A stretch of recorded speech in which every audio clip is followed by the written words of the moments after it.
Ladies and gentlemen, welcome back to your Progress Live Reactions. We are on Chapter 23, and the title of Chapter 23 is What a Time to Be Alive. Gotta love that. And we've got 7 matches today, including both the tag and world titles being defended. World title Ospreay defending against the returning Mark Andrews.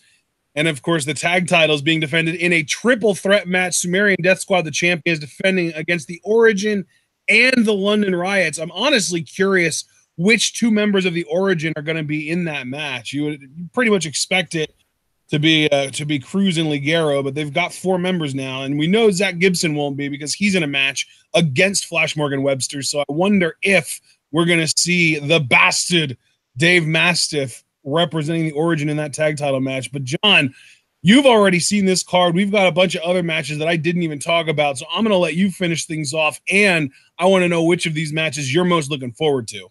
Well, brother, first of all, the title of this chapter is quite apropos. What a time to be alive, because this card is impressive. And I mean, first, let me just get out of the way, just kind of as a jumping off point with your discussion of the Origin. This could be a huge night for the Origin, because on one hand, they could reclaim the Progress tag titles, which I will make it clear right here and now. I do expect Nathan Cruz and El Ligero to be the representatives, while Dave Mastiff is at ringside as the heavy.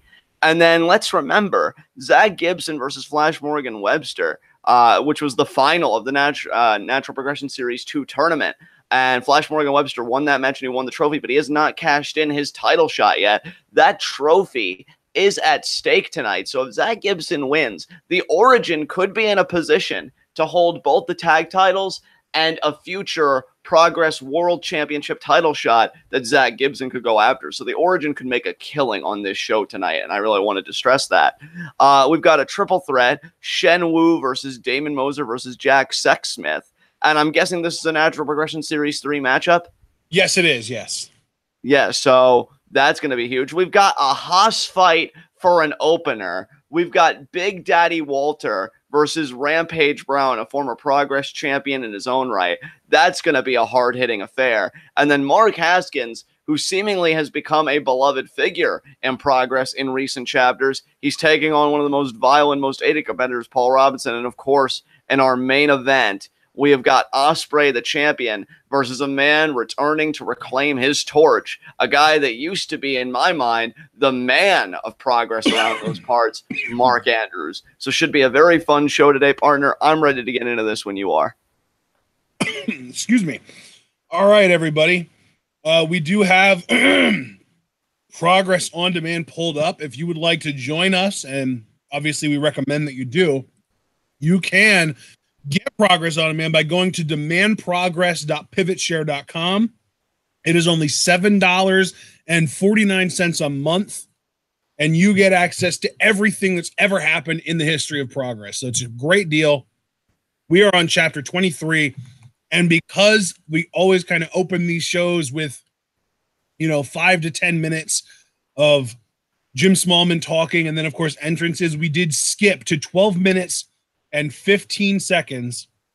So for those of you watching this live on demand with us, go to 12 minutes and 15 seconds, and then I'm going to do the 3, 2, 1 countdown and say go, and we're going to get into this. Are you ready, John? Let's do it. 3, 2, 1, go. Partner, like I said, this is going to be a real Haas fight here between Rampage Brown and Big Daddy Walter, representing Ring Kampf. Who do you like in this one? Rampage might be a former champ, but he's got a pure power game. He doesn't really have a whole hell of a lot else. And there's no way he's going to outpower Walter in this match. So I'm picking Walter. I mean, the thing about Ring Comp and its representatives, Timothy Thatcher, Axel Dieter Jr., and, Walter, just to name a few. I know there are more members even than that. They're all very ring savvy to me. They're all very technically sound. And when you've got a guy the size of Big Daddy Walter with that technical acumen, to me, and I mean this as a compliment, he's like a German Samoa Joe, he's really just got that ability to match. And now nice escape from the head scissors there. Headlock takeover again, though, by Brown. Another head scissors there by Walter. And I think the only other member of Ring Conf other than the three that you named, Walter, Thatcher, and Dieter Jr., the only other member is Christian Jacoby. Yeah. So he's, it's really not that big of a faction. And I think that exclusivity in Ring Conf really just shows like they only accept, went for the chop, Rampage avoided it, and now chops of his own ear. They only accept the best of the best. Oh, what a chop. You don't want to get into a chop battle with Walter. Seriously, Rampage. You should know better than this. Oh, man. But you know what, though? Rampage has got a lot of pride, and Walter now lighting him up. Rampage's pride is getting chopped out of him along with part of his soul, for Christ's sake. Yeah, Rampage's pride maybe getting in the way of him winning this match. Headlock takeover. I feel like you were a few little inflections away from being Mark Henry there. Just a few. As Walter, great control there of the headlock. And, we talk about it all the time, Ashton. In progress, every match matters. Smallman watches everything. He's got the best seat in the house. If either Walter or Rampage would win this, Rampage would love to be the first ever 2-time Progress champion. An adage. What a drop kick. Nice drop kick there by Rampage Brown. An adage that I should remind everybody that Mark Andrews has the chance to achieve here tonight. Cover here. Walter kicks out. What about Mark Andrews? Well, Mark Andrews has the chance to make that history of being the first ever 2-time Progress champion. Oh, yeah, that is true. Look at this, though. Walter actually being affected by Rampage's chops, but then firing back with one of his own. And, those are like hitting the chest with a goddamn griddle. And there's the uppercut there. I mean, we know that Walter is great at the strike game, but again, he can do the suplexes. He can do the throws. I mean, he's a big guy. Nice shoulder block there by Rampage. Rampage, though, not without technique himself. That shoulder block, very impressive. Got a lot of momentum behind it. Able to knock Walter down. Lateral press. Check out there. And what would it mean to Ring Conf, if you could expand your reach? If you could really be that faction that owns Europe. You've already got Germany. Now you're looking to claim the countries that constitute the UK. Ring Conf really could be a faction to be on the lookout for. We talk about all these other factions currently dominating the scene. Ring Conf's no joke. And now breaks the hold. What a leap over by Rampage. Oh, but caught by Walter. Scoop slam there. Walter off the ropes. What a scent on there. Shades of Fit Finley, but with a lot more weight, let me tell you. And kick out there by Rampage.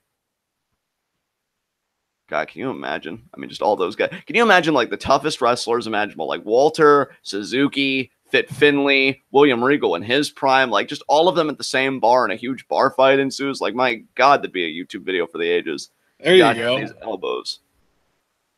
I feel bad, though, for the poor bastard that would be recording it on their iPhone. Because they'd notice, and he'd be the first victim. I know. Yeah, definitely. Backbreaker there. And the thing is, too, Walter, like, he's young-ish, because if I remember correctly, Walter should only be 31 years old at present. So I feel like he was, like, around 28 when this show occurred, 28, 29. Of course, I could be incorrect about that. I've been incorrect about ages before. But you see Rampage around here. You are right, yeah. And this was at the very end of 2015, so he would have been, he definitely would have been 28. Or... Oh, my God! Holy shit. Walter making a statement. He might be the first man that's about to win a match off of an Irish whip. Or no, I don't think he's going to let that be the last thing. Yeah, there's a nice backbreaker. That's going to do it. Count it, ref. No, it's not. I can't believe it. I don't know if that's more guts than... again, I know every win matters. I know every win you kind of ascend up the ladder a little bit, but I have never seen... You want to talk about Shawn Michaels' back being racked with pain whenever somebody would do an Irish whip or whatever. Walter Irish whipped a man with such ferocity, the ring ropes exploded. And now he's stepping over the one... this dude... we've seen that happen before. WWE kind of rigged the ring rope to explode when, I don't remember if it was Brock or Braun threw Roman into it. Yeah, that's true. We have seen it before, but never to that degree where it was like both of the top two just came off. You see the back of Walter's trunks say, "Own the mat." And I'm not going to tell him he can. I mean, you're welcome to, but I'm comfortable right here. And Rampage. I mean, it's kind of hard to see the back of Walter's trunks right now, though, when he's the one on the floor. Rampage has recovered beautifully. I can't believe that Rampage is even still in this, partner. If I would have gotten Irish whip that hard, I just would have wanted to cough up my blood in peace. And I love that they're still rolling under the still intact bottom rope. And wouldn't it be something if they still used rope breaks? Like, because that bottom rope's intact, if, like, at some point in the match, Walter got his foot on that rope or whatever, like, they're still treating it within the rules. I mean, the ref isn't really too shaken by it, but, man, oh God. Wow. No. Boot. What a boot there. And Rampage the lariat. Turned him inside out. 1, 2, no. Rampage kicks out. God damn. These guys are going to keep working with a broken ring. Like, the ring is legitimately broken, the ropes at least. Well, I mean, that just shows you the ring savvy that they possess. I mean, Rampage, for all intents and purposes, is a veteran. Walter, certainly a veteran this stage of the game. And, you know, I think you just kind of adapt to changing circumstances. And Walter now stalking with the ropes that are left. Rampage caught up in the ropes that are down. I mean, that can't be safe either. And Walter went for a big lariat there, but missed. What a spine buster by Rampage. Beautiful spine buster. Is he about to get a huge win over Walter here in our opener? And no, he's not. At least not yet. I mean, actually, even though Rampage seems to have recovered well, I can't imagine his back being in that good a shape after that Irish whip. You got to wonder, is he even going to be able to get Walter up for the pile driver, his big finish, which he may need to call upon if all else fails. And he may be thinking about it here. No. Oh, but Walter, back body driver. Hey, shades of what happened on the floor only a few moments ago. And now Walter just slaps him in the face. What? Can you imagine? Oh, now going for the power bomb. Oh, my God. That's it. That's it. It's over. It's over. I don't think it is, man. Yeah. Damn. Rampage kicked out. I'm not surprised. Walter, you know, Walter's amazing and he's big and powerful, but we can't, you know, sell Rampage short. I mean, again, the man is a former Progress champion, and Walter, what in the hell are you doing? He is literally standing on the bottom rope, and he went for a splash, but Rampage out of the way. Rampage going for the pile driver here. He's going to get it this time. There it is. That, you know what? I like Walter, but that's going to do it. It would have been hilarious if Walter would have grabbed one of the ropes on the floor and gotten a genuine break from the 3 count. I know, right? Like, I know they're not actually up anymore, but I'm still grabbing the rope, so you should stop counting. Exactly. Rampage wins, though. Color me shocked. And now, Rampage. I mean, that was a much-needed win in my mind, because you want to stay visible in the minds of these fans, and most importantly, in my view, the mind of Jim Smallman. And you best believe he took notice of all that carnage and the man that walked away from it. Rampage could be back in the hunting for the Progress World Championship. And Walter just kind of holding his head. That pile driver rocked him. Yeah, dude, that was brutal. And now we move on here to our second matchup. Oh, I think Rampage wants a handshake, yeah. Oh, Walter, though, shoving him away. Well, yeah, because he kicked him. Oh, they're going to do it again. They're going to do it again. They're going to. Oh, shit, he headbutted him. Forearm? That's a forearm.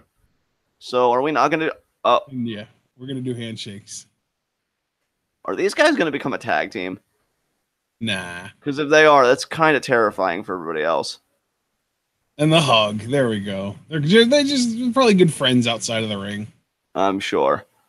I can't wait to get these ropes back in place. Good God. Yeah, that'll be nice. I mean, we got a Natural Progression Series 3 triple threat qualifying matchup here. I can't believe they just exploded. You got to wonder, like, did they rig them up to do that? Or was it genuinely, like, that much force?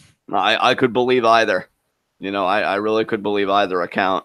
Yeah, this is one of those rare cases where I'm kind of okay with being worked. Yeah. And now Walter, nothing to be ashamed of after that performance. Definitely one of the more fierce competitors in wrestling today. Rampage Brown proved to be just a bit too much. And you see the ring ropes there being adjusted. As we prep for the triple threat match, who's going to advance in the Natural Progression Series 3? Is it going to be Shen Wu? Is it going to be Damon Moser, or is it going to be Jack Sexsmith? You have any early predictions, partner? You know, the thing is, we're only really familiar in this match with Damon Moser, so I naturally just want to say that he's going to win, but I kind of have a good feeling about Jack Sexsmith, man. I mean, the name itself, you know, brings your attention to it, you know? Absolutely, absolutely. I mean, it's kind of in a goofy way, but still. I mean, to me, there's a lot riding on the shoulders of Damon Moser. I mean, he got excommunicated from the Origin, and now he gets to blaze his own path. So if he really, you can't even say he got excommunicated from the Origin, because the Origin was formed due to his excommunication. So really, he got excommunicated from the Faceless, and that was what like created the Origin. You know what I mean? I mean, not necessarily though, because keep in mind when the Origin was created, it was that big Nathan Cruz promo, and Danny Garnell got excommunicated, but Damon Moser was still running. Oh, that's right. You're absolutely correct, and I completely forgot that it was Garnell that got kicked out. Oh my god. That's all right, partner. That's why there's two of us instead of one. Dude, I swear, like, my memory when it comes to wrestling is absolutely terrible. Like, I can't, like, with video games, I can remember all of these little facts. Like, even to this day, like, I can tell you, like, all of the Pokemon types and what's strong against them and all that shit. And I could go back and we could probably, I haven't played Yu-Gi-Oh cards in over a decade, but I could probably still tell you, like, what the cards do and shit. With wrestling, straight up, like, I don't remember what I saw like 2 or 3 weeks ago. It's so bad. Nah, it's quite all right, man. It's quite all right. As we're taking a look here at the Progress Faithful, we want to talk about Pokemon types. I'm curious if we're going to have, 3 different ring types here with Shen Wu, Damon Moser, and Jack Sexsmith. I mean, are we going to get a high flyer, a striker? And I really don't even know how I would describe Moser. I've seen very little of him. But I'll be interested to see how I've seen very little of him as well. The only thing that we really have seen of him was, his single appearance. Was he even in any matches with the Origin? I think the only match I ever remember seeing Damon Moser in with the Origin was that Thunder Bastard match that Mark Haskins won. But I feel like he got eliminated fairly quickly. Yeah, he was eliminated really quickly. So we're gonna find some interesting stuff out today, because it's basically, I mean, it's not literally 3 debuting talents, but it's effectively 3 new talents to us. Yes. And I mean, that's the beautiful thing about Progress, partner, that I've always kind of respected them for. You could be a newer talent, and yet you could have the opportunity of a lifetime fall in your lap, because these 3 newer talents are in the Natural Progression Series 3. And one of them could win it. And if they win it, not only do they get a trophy that just kind of embodies their bragging rights, but they get a Progress Championship match that they can cash in at any time. But they may not want to wait too long. They may want to take heed from the trajectory of Flash Morgan Webster, who's going to have to defend his trophy tonight. We're going to talk more about that, though, when the match comes, because there's some stuff I want to talk to you about regarding that. But for right now, we're shifting gears here. Here comes Shen Wu.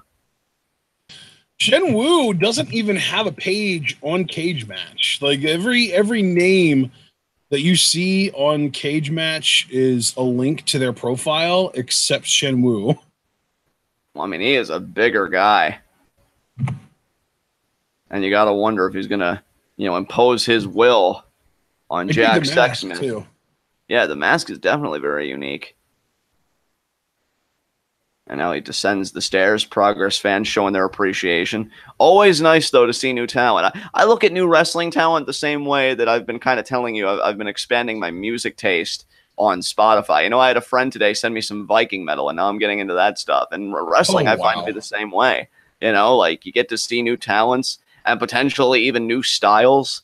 I mean, think about it. Think about somebody seeing Roderick Strong for the first time, who breathed life back into the backbreaker. You never know when you're going to see a new, innovative talent that really makes you fall in love with wrestling again, or just reminds you why the love's so strong in the first place. And Shen Wu here, looking to carve his spot in Natural Progression Series 3. I've already said that one of the early favorites to me is the Pastor William Ever, the man that Flash Morgan Webster reinstated for this year. And Shen Wu, man, looking serious. Okay. Let's see Jack Sexsmith here. Is he going to come out next, or is it going to be Who's Damon? next? Let's see. No, we still got Shen Wu's Titantron. Now we're shifting gears. Oh, it's going to be Damon Moser, who actually still has the faceless Titantron, oddly enough. There we go. I wonder if he apologized to Nathan and Elliot. I'm sure they had him. You know, if he apologized, well, you've got to scrub the floors, you know, cook our meals. But they treated him like a young lion at a dojo in New Japan. But oh, I just saw Mark Shoneman in chat say Sexsmith Hardcastle because it's Jack Sexsmith, and Edge before, you know, coming to WWE, he used the name Sexton Hardcastle in the Indies. That's right, he did. I remember that from his book. That's pretty cool reference there, Mark. 10 out of 10. And you can see Moser's mentality emblazoned on his shirt. Moser versus everybody.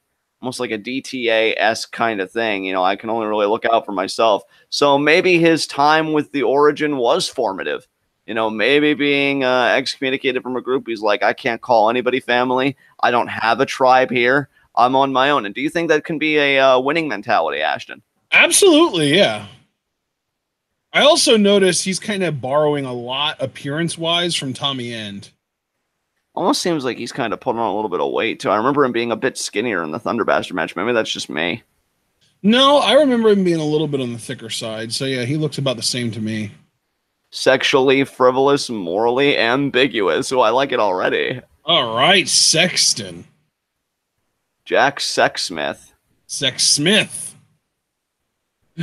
Oh, God, he's coming out in a gimp suit? Gimp suit, yeah. Oh, my God, I love wrestling.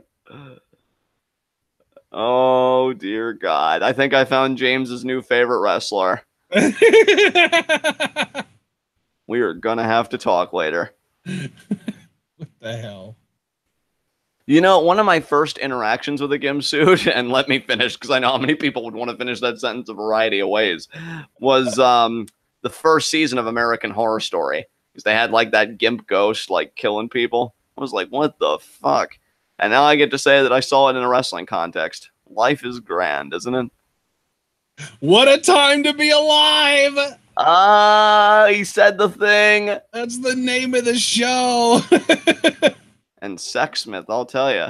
There he is. What? That wasn't Sexsmith. I'll be damned. I still feel like I found James's favorite wrestler, though. Oh, he's petting him provocatively. Good pet. Oh, my God. You see that thigh action going on there? Oh, jeez. Yeah, push that envelope. Sexually liberate yourselves. I'll tell you what, man. You know, and you know what I love about this, and I'm being serious? Like, it's not over the top. Oh, like, my God. Oh, well, maybe that was a little bit. Now, human step stool here. Wait, is he seriously borrowing from Dalton Castle, too? I mean, who better to borrow from than the best, right? Mr. Kako. Oh, dear God. Is he like Joey Ryan, but he puts a sock on his penis? I don't have any idea, dude. I feel like you're just kind of bewildered trying to navigate this just as I am. Very much so. That's okay, man. We'll get through this together. Jesus Christ. So do you think the gimp like runs interference, or do you think it's just for... Oh, my God. He just kissed Jim Smallman. And Smallman's like, I mean, not bad. Wouldn't do it again, but not bad. Hey, this man, let's not overlook or underestimate or any of that kind of stuff just because of the aesthetic. This guy may be able to go, and he may be able to punch his ticket in the Natural Progression Series 3 in advance. Oh, my God. Man, that gimp is really hugging that thigh there. I'm so uncomfortable right now. I mean, I'm kind of used to it. What are you used to? Me being uncomfortable? No, I mean, just this whole thing, you know, given that I am a bit a part of the FET community. So, what? I mean, they're very estranged, mind you. I've never been to a munch or anything, but I know about these practices, so I'm kind of used to it. You've never been to a munch? What the fuck does that even mean? Well, a munch, are you seriously asking, like, do you want me to explain it, or do you just want me to... Okay, no, I just want to make sure. No, because, like, a munch is just like a gathering of kinksters. Like, I once heard Do you remember? Because I know Where did you hear the term kinkster? Well, again, I am a bit a part of the Fed community, a bit estranged, but what's the Fed community? Well, fetish community. Oh, fetish. Oh, I mean, I've never really seen anybody do posts about like playing with a gimp or like wearing a gimp suit or being the gimp, but I mean, I can't really say about the authenticity of the presentation or not. I'm assuming it is, but I'd have to educate myself further. And Jack Sexsmith, oh, he's disrobing. Sweet mother of God, and somebody tossed something in there. Are those panties? Yep. Let me ask you a question. Actually, it's going to be a weird question, but because I know there was a time that you and I watched T.J. Kirk, the Amazing Atheist. I know neither one of us does anymore, but do you remember when he used to be friends with the other YouTuber, Paul's Ego? Did you ever watch him or no? Paul's Ego. That name sounds familiar, but I don't know who it is. He once told a story. I will always give Paul credit for this, and I've been thinking about that YouTube channel lately. I wonder if he's like still uploading or if he's been off the grid. He once told a story about going to a munch, and I think he saw somebody in a gimp suit. Oh my God. A dildo. Jeez. Is that what was in his pants that whole time? That makes sense. Oh, now he's kind of blessing him with it, almost like anointing him with the cock. Oh man, someone needs to. What the hell? Folks, I want to remind all of you. Somebody needs to go get the pastor. I want to remind all of you folks that there was a time when I was a kid that it was my dream to be the next Jim Ross, and never in my life did I think I'd do play-by-play about a gimmick like this, and I'm not even saying that as a bad thing. Damn. Why are you afraid of a rubber dildo? It's not going to hurt you. Jesus Christ. I mean, I don't even know if it's necessarily like a fear in that sense. A lot of people are very sexually pent up and conservative. And, Shen Wu at the club. How amazing would that have been if the dildo went into Damon Moser's mouth? Right hand there. Back elbow there by Shen Wu. And then the forearm there by Moser, who's looking to turn up the heat. Yep. Oh, the atomic drop from behind. Oh, and Sexsmith seemed to like it. Ducks down. Inverted atomic drop. Beautifully done. Oh, Moser takes down Shen Wu. Sexsmith going for the pin on Moser, but only a 1 count. Gotta say. Oh, Sexsmith. Neck breaker, maybe? No. Pop up. Oh, just flapjack. Up. Is that what that's called? I mean, well, yeah, it is a flapjack at the end of it. Oh, Shen Wu. Sends Moser. What the hell was that? He high-fived the ring post. Yeah, I think he meant for more head contact, but it seemed more arm to me. And now Sexsmith. Club there by Shen Wu. Shen Wu is like the down-to-business guy in this match. Absolutely. He is very sure. Well, he knows what's on the line. And he knows, look, I lose, I get nothing. Yeah. If I want to advance, I got to win. And now, Shen Wu here trying to corner Sexsmith. And now, pulling him up. Is it going to be a chop? Kind of sizing him up. Oh, throat chop. That'll cut off your airway real quick. Oh, what a kick there. Yeah, but Sexsmith might be into that kind of thing. I was just about to ask you if you think he likes it rough or, roll through there. Damn. What a shoot. What a penalty kick, actually. Shen Wu might not be built like your typical pro wrestler, but he sure as hell moves like one. Absolutely. Cover here. That cover didn't really seem to have a lot of urgency in it to me. I think Shen Wu, I don't know. Maybe he's taking this a bit more lightly than I thought he was. He's got that Kevin Owens build going on. Oh, absolutely. Maybe a little less of a gut. And Shen Wu, though, seeming very confident in his movements. Yeah, man, I've enjoyed. He's actually been probably my favorite in-ring performer out of the 3 in this match so far. And Sexsmith, counter, cradle. Package. I don't think Sexsmith is, never mind. And Sexsmith, caught the leg. What a forearm to the face. Return. Back and forth. Oh, there we go, though. And now, Damon Moser back with in. The double knees. Nice double knees there by Moser. 1 knee for each head. Man, he tried to cover both guys, but couldn't get a win off of either one. Oh, and now Moser going to go after Shen Wu. This is going to be like a pump handle. It's going to be like a pump handle neck breaker over the knee. No. Shen Wu countering. What a thigh kick there. And, oh, what a shoot kick. A second shoot kick. Moser here absorbing these blows, and Shen Wu third shoot kick. Oh, but Moser though, looking a bit angry in the face. Fourth shoot kick. Oh, but Moser bringing the straps down. Damn. Why are you so angry, Damon? Jeez. Well, I mean, he got kicked out of a faction that he thought he was going to... Oh, the eye poke. Oh, now. Shen Wu double leg takedown. Look at this. Shen Wu with the full Boston Crab. I love it. Nicely done there. Now pulling. You even make sure that it's in the middle of the ring. Wow. I really dig Shen Wu, man.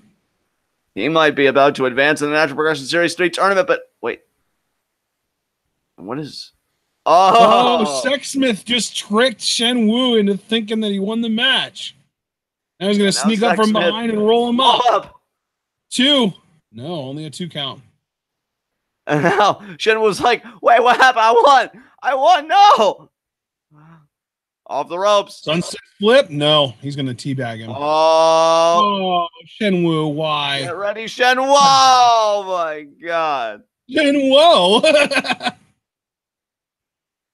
And now.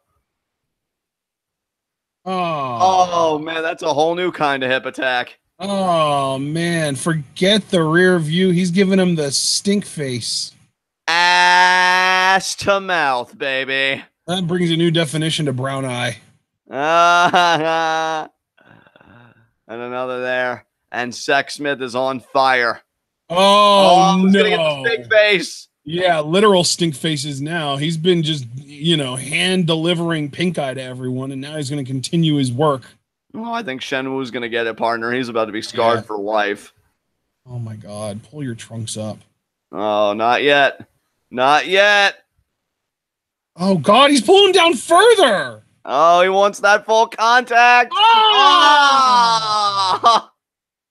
James would be so turned on right now. That's the kind of shit that Bill DeMott got fired for fuck's sake. Oh, dear God. Damon Moser's going to get it, too. He hasn't been spared. Oh, he's using the dildo on him. Jesus Christ. Holy shit. He actually... Oh, my God. On Sexsmith's This is so incredibly not okay. Sexsmith probably felt like that felt good after the first few seconds. And now he's talking to the dildo. He's going to put it in his mouth. Watch. No, okay. Oh, both men colliding there. Is Sexsmith about to win this by capitalizing here? Oh, wait. Or is this going to be Mr. Kako? It is. Yeah, Mr. Kako. Oh, it's a condom. Oh, Jesus. Oh, no. God. Oh. You think Mick Foley ever thought his mandible claw would be used like this? Ah! He's about to win with that, isn't he? The condom claw. A condom claw. Is Shen Wu gonna tap? No. Oh shit! Damon Moser with neck breaker over the knee. That might do it. Sexsmith looks to be out, but oh no, he's gonna focus on Shen Wu. What a knee to the head. In 1, 2, 3. Count to 100. Damon Moser, what a statement. The man gets excommunicated from the Origin, and now he finds himself advancing in the Natural Progression Series 3 tournament. Unbelievable.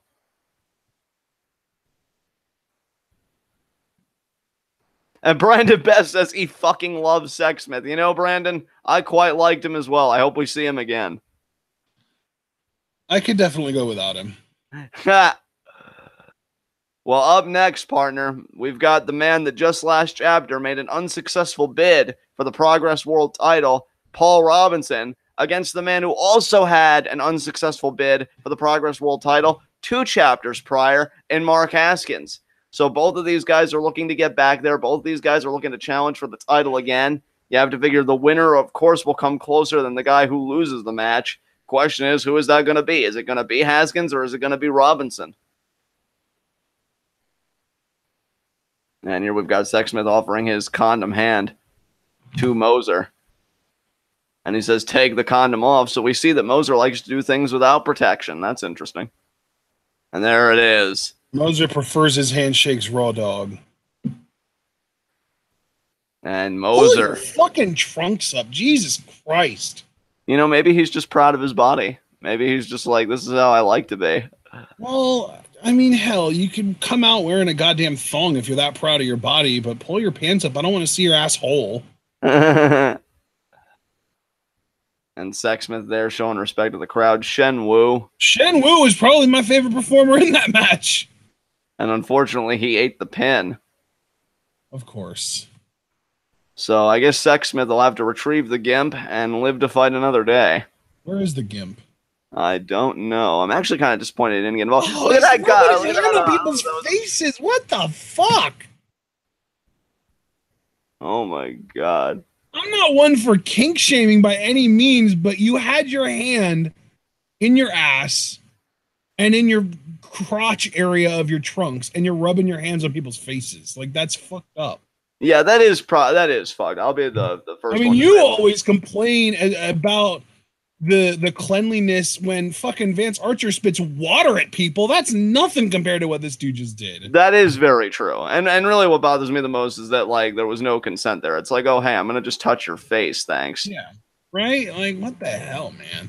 Yeah, like, even all, like, I genuinely had fun with Sexsmith. I'd like to see him back, but that wasn't cool.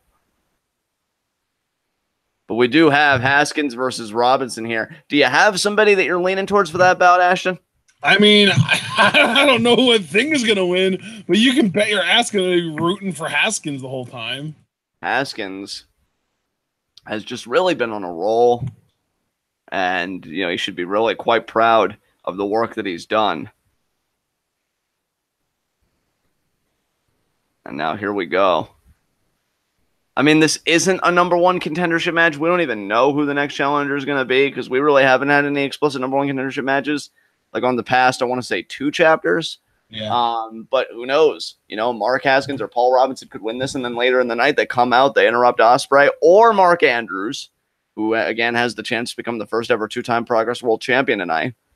And look at this, just like Jimmy Havoc, crowd showing their back and raising their middle fingers for Paul Robinson.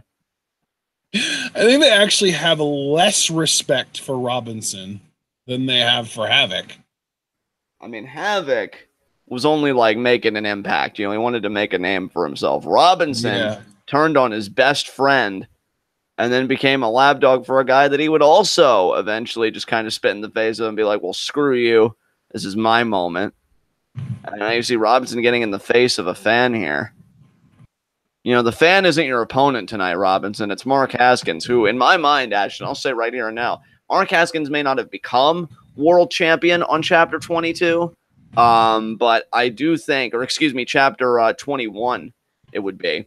But I do think that Haskins is still on a trajectory to become a future Progress World Champion. I don't know if I could say the same about Paul Robinson. So Robinson really needs to shape up here and realize who he's getting in the ring with. Yeah, absolutely. And the thing is, and here's the thing, folks, just so I'm making it clear that I'm not totally biased. Like, I am a bigger Haskins fan all day, every day. But Robinson does have the ability that I speak of. He does have the ability to shape up and get in line. But he's got to stop the anger. He's got to stop some of the theatrics. Like I saw in the world title match, he took time to really spit on Will Ospreay and do all this grotesque stuff. Like, you have got this brilliant in-ring ability. You used to call yourself Mr. Wrestling and prove it in every match you were in. And I don't know what changed. I don't know what was unleashed in Paul Robinson. And I think in some ways it was for the better, but in other ways, arguably, it was for the worse. You know, I think you really got to return to your roots. I think you got to wrestle Mark Haskins tonight because you're not going to beat him by being more grotesque. You're going to beat him by either getting him to submit or pinning his shoulders to the mat for 3 seconds. So let's see what Robinson's bringing to the fight tonight. As Haskins here.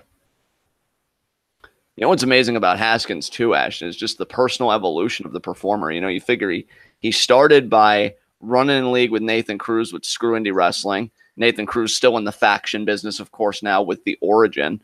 Mark Haskins would kind of do his own thing for a little bit. Got in a little bit of a tussle with Rampage Brown. He lost those matches. Rampage proved to be too much. But now I almost feel like Mark Haskins, I won't go as far as to say like a people's champion. I feel like it'd be more apropos to call like Ospreay that. But I think Haskins is very fiercely protective of the idea of progress, of the spirit of progress pro wrestling. And I feel like as a defender of it, I think that just kind of lit a fire under Mark Haskins that we've really been looking for quite some time. Yeah. Now you see Smallman doing introductions here. I think Haskins is a brilliant technical wrestler. I also want to let everyone know something really cool. I've done, because of how extensive our schedule is going to be this summer, I actually went through and I planned everything out, and I actually have our schedule pretty much set through SummerSlam and like the week following SummerSlam so that we have everything kind of lined up. You know what I mean? Yeah. And if we do continue to live react to progress, not only through July, but also through August, by the end of August, we will be through chapter 31, dude. That's how far we'll have gotten by then. Damn. How great is that? That's amazing. Yeah. Started as a very simple journey, but because of all of you, we've really gotten deep in the progress lore, and we're about to get even deeper here with this matchup.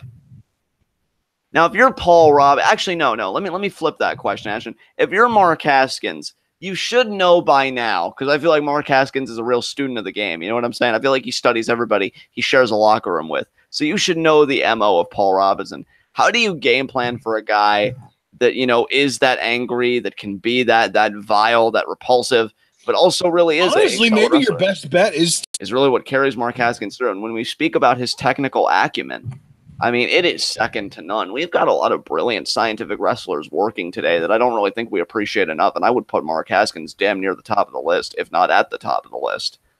And Robinson now collecting. You know what I'm most excited about when it comes to getting through chapter 31 of Progress? What's that?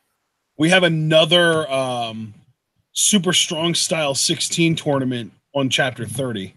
Damn. So chapter 30 is a two-parter, but we're getting like new faces and stuff. And one of the new faces that I'm super excited to see is TK Cooper. Interesting. Yeah, dude. TK Cooper is like, I see a lot in him. He's got so much upside, and he's only 25 even now.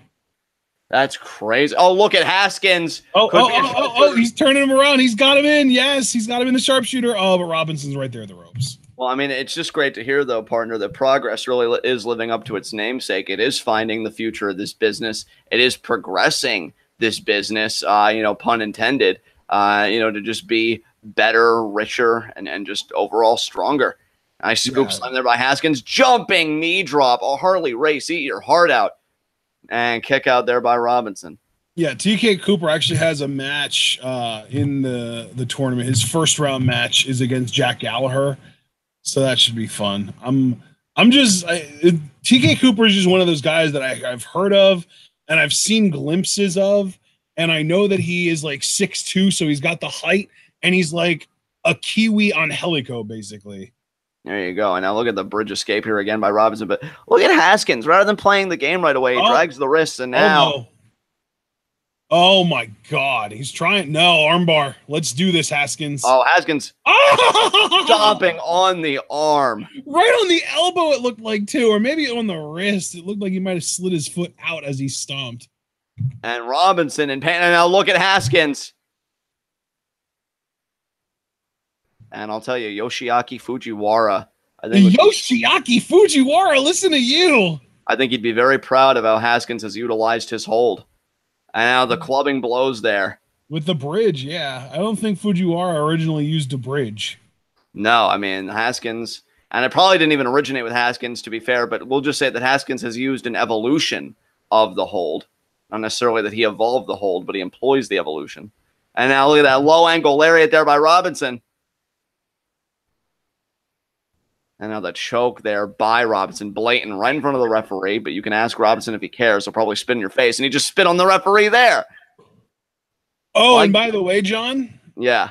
I just wanted to let you know that on top of the, debut, the progress debut of TK Cooper, Chapter 30 also features the return of Mikey Whiplash. Ooh, nice. Yeah. And now Paul Robinson, their forearm to the face. Oh, and the progress debut of Matt Cross, too. He's really working that. You know who Matt Cross is, right? That name sounds vaguely familiar. It's Matt, M-Dog 20. Matt, God, what's his real name? It's like Capiccioni or something. Oh, wow, okay. Son of Havoc! Yeah, damn. That's going to be awesome. And you see there, oh man, Haskins got raked in the eyes by Robinson, and Robinson's been in control ever since. And another right hand there to Haskins. And Robinson just raking the eyes again. I mean, a visually impaired fighter like that, it's not going to be easy to really navigate the ring. And now the foot choke here. Haskins would love another shot at the Progress World Champion. Whether it is Ospreay again, who I feel like he'd be better game planned for, or Mark Andrews. And now Robinson spreading his arms out, doing his best Pastor William Eber impression, I guess, but he doesn't really have the finesse that William Eber does. Oh, and now stepping on the face, and then the face twist with the foot. Man. Just angry at the world. And now, shouting at Haskins. Yeah, I mean, I don't really know if there's only one word that I can use to describe Mark Haskins' style, but Paul Robinson's style I can summarize in one word: suffocating. Yeah. Absolutely. I completely agree with you on that. And now, he's got Haskins here. It's going to be an Irish whip. Hard Irish whip. Not as hard as Walter earlier to Rampage Brown, but still. And now, Paul Robinson. He's got Haskins by the goats. And, oh, what a straight right again to the face. Referee's got to get in there. Flipping everybody off. Shooting his mouth off. And now Haskins flipping Robinson off. Oh, but now Robinson, biting the finger for, oh my God. Referee telling him no biting. I mean, and there's a slap there to Haskins' face. Haskins, though, is looking pissed. Oh, a slap there to Robinson. Right hand there, and now it's turned into a slugfest. We're exchanging soup bones here on Chapter 23 of Progress. What a time to be alive. Calf kick there, jumping calf kick. And Haskins, picking Robinson up. Now you can see the Haskins. Oh, my God, face in the middle turnbuckle. Off the ropes, and what a drop kick in the corner. Basement drop kick there by Haskins. What's he thinking about now? Step through, drop kick again. Haskins is turning up the heat here. Looking to get back his momentum. He beat Tommaso Ciampa in Chapter 22. He's looking to get on a 2-match win streak. Pump handle, no. Robinson, great counter. Ducks the lariat. Kick to the gut. Robinson now. Could be went for a curb stop. No, half Nelson suplex. Almost with the waist legs, and we'll even call it a half and half. Half Nelson and a German. I thought he was going to go for the bridging Fujiwara right then and there, but he didn't. He went for the pin. Hey, I mean, you know what, partner? When you're running on adrenaline, you don't always think the clearest. And I think Haskins in that moment, he got that impact maneuver. He had that sense of urgency. I can't really fault Haskins for that. I do agree with you, though. The bridging Fujiwara was probably the way to go. And now, Robinson in a kneeling position. Kick to the arm there by Haskins. You can see the precise strikes softening up the limb. Waist lock, but look at Haskins with that wrist control. Backs Robinson up in the ropes. Oh, dear God. Look at this. What? Oh, my God, Haskins. What an armbar. Jim Breaks armbar, isn't it? Just about. I mean, I almost feel like this is a kind of rings of Saturn a little bit, and Robinson gets his foot on the ropes. I guarantee you, partner, if that was in the middle of the ring, this match would be over. Oh, for sure. He had Robinson contorted 6 ways to Sunday, and now Haskins is wondering here what he's got to do. I think we all know the answer. I think it boils down to that bridging Fujiwara. Again, Haskins is on a 1-match win streak. He'd like to move it up to 2. And now Robinson there. Oh, ropes. Oh, his throat might have hit the ropes.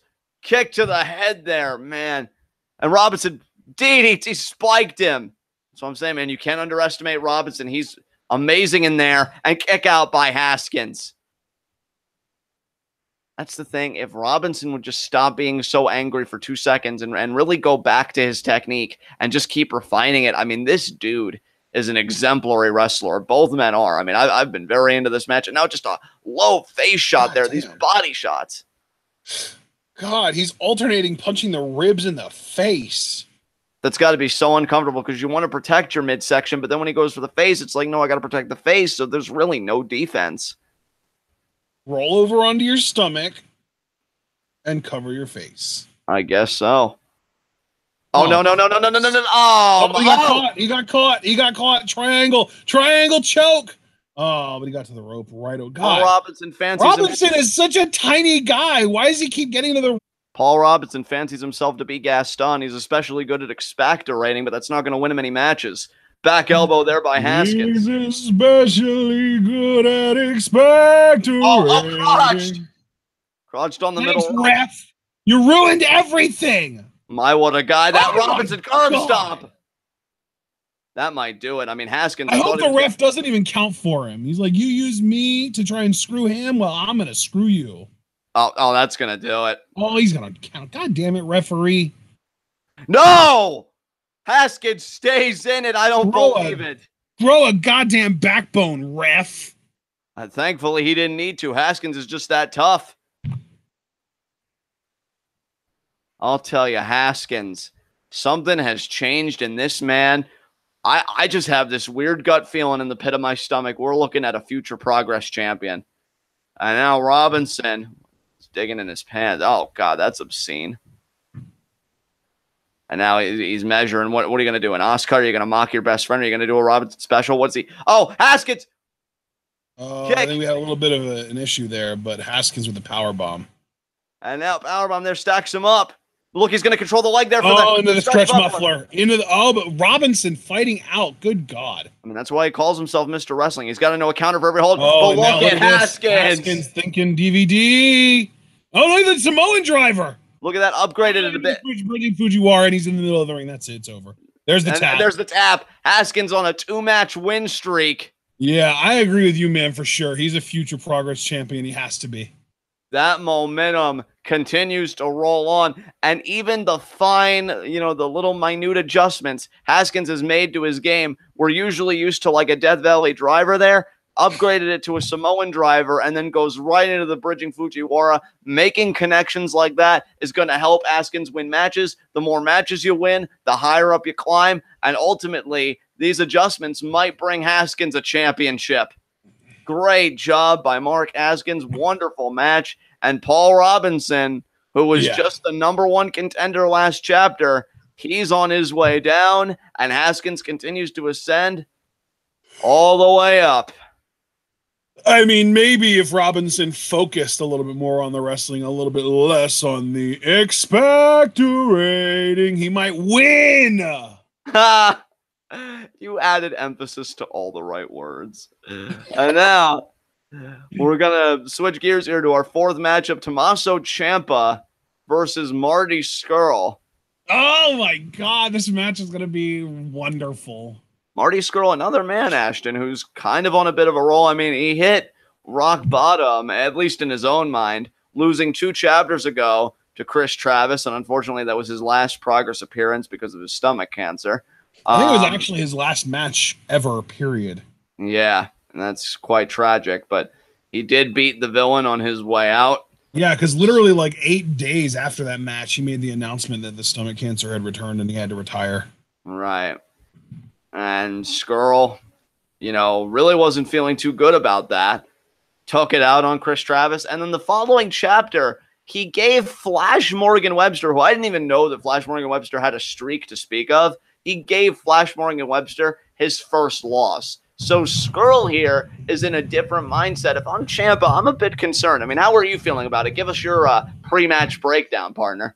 Oh, man. Well, as far as Marty Scurll goes, we know that he's the villain, and the sickest thing that he really likes to do is the breaking of the fingers, but Tommaso Ciampa really is more of a sick fuck than Marty has ever been, because Marty is sick in almost like a comedic way. Ciampa's sick in a legitimate, psychotic, borderline uncomfortable way. And even at this point, he was known as the Psycho Killer, but he didn't really hit like peak dickheadness, but he was still shoving his thumb up people's asses, so he was still a fucking psychopath. So you feel like Scurll is psychotic in the way that, like, you know, we have a good laugh about it. Maybe Marty Scurll is like Bugs Bunny psychotic. Like, sure, he'll make you shoot yourself in the face, but everyone's going to laugh about it afterwards. Right. Whereas with Ciampa, you're legitimately side-eyeing him, wonder how many back steps it would take to get to the phone. Yeah. Ciampa is less like Bugs Bunny and more like the Burger King. He just shows up and you just don't know what to think and you just want to walk away and be anywhere else but here. Oh, here is Marty going after Ciampa with the umbrella already. Scurll not getting paid by the hour. He's going to go for the uppercut early here. He got it. That's not going to do it, but it'll be a start. And now Marty. But how hilarious would it have been if he would have actually won there? But what does it say about the fear that Marty Scurll must feel for Tommaso Ciampa on some level to feel the need to do this? And now chicken wing. And he's got it. He's got it. Oh, my God. Is that going to do it? No. I don't know, partner. And he did get his foot on the rope. You are right here for the moment. But either way, I mean, you have to imagine the Ciampa's been worn down a little bit here. And Scurll now flipping off the crowd. You know what, though? This is a Marty Scurll. Because I could tell you, Ashton, this guy has constantly been coming in second as of late. I mean, lost to Chris Travis. Before that, the Thunder Bastard match that Mark Haskins won to get his number one contendership. Who was the last man he eliminated, Ashton, in that match to seal that number one contendership? Marty Scurll. Oh, my God. I forgot about that, but you're right. Marty Scurll is tired of coming in second place, and he's doing something about it. And there's the Lope, so was he there? But Ciampa. Ciampa. Oh, dear God. Oh, my God. Oh, my God. The knee into the ring post. That's what I'm talking about, though. Not only was it the knee into the ring post, but he literally brainbustered him onto the apron. Did you not catch that? I didn't catch that, but you want to talk about scrambled Yeah, dude. brains. He went like, okay, I'm going to slam your knee into the apron, but then I'm just going to drop you head first onto the apron here. Absolutely. Oh, my God. And Marty might have tucked his chin, so it might have been more like neck than head, but still, like, neck on apron is almost as bad as head on apron, you know? Yeah, absolutely. That was vile. But you know and what? The thing is, too, like, Ciampa's so sick, he didn't even, like, he just dropped him. So not only did he fall and hit, like, either head or neck first on the apron, but then he fell to the floor, too, and landed there. Like, that's hard, too. That hurts as well. Ciampa, that's what I mean, man. Ciampa is a sick son of a bitch. Oh, and now he's going to introduce Marty's face to his exposed kneecap. Oh! And there it is. My God. He never stops at just one of those, though. He never does just one. We're going to have more of those throughout the match. No, Ciampa's knees are like potato chips. You can't have just one. Oh, see, and here, yeah, immediately going for a second one. Oh, my God. And that's going to be it for now, but I'm sure we're going to get more knees to the face in the match later. I mean, Ciampa just looking to beat Scurll's ass. And Scurll, I mean, he was really railing against all the Progress fans and everything. He said, I tried being what you wanted me to be. Oh, this could be an avalanche air raid crash, but Marty slips out of it. Could be a powerbomb, and he got it. Rolls Ciampa through. Could be another powerbomb here. He got it. Jackknife cover. Oh, and a kick out there by Ciampa. But, you know, I mean, Scurll was very quite blunt with how he feels about the Progress fans. You know, I tried being what you wanted me to be. You weren't interested, so fuck off. And then Ciampa standing up to Scurll. It was interesting that Ciampa did stand up to Scurll because earlier in the night, Ciampa lost to Haskins, and Haskins said, don't you ever disrespect my house again. So maybe that's what Ciampa's trying to do, is he's trying to restore respect to the Progress House, trying to pay for his transgressions. And Marty there with the standing switch. Could be an O'Connor roll. He got it. Oh, look at Ciampa's counter, though. Are you kidding me? Into the chicken wing. Ciampa employing the chicken wing. Wow. What an escape, though, by Scurll. That's what I'm talking about, man. And now into the chicken wing there for Scurll.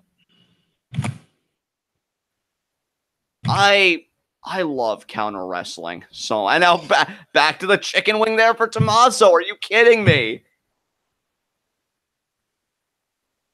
And can you imagine the humiliation of tapping out to your own hold?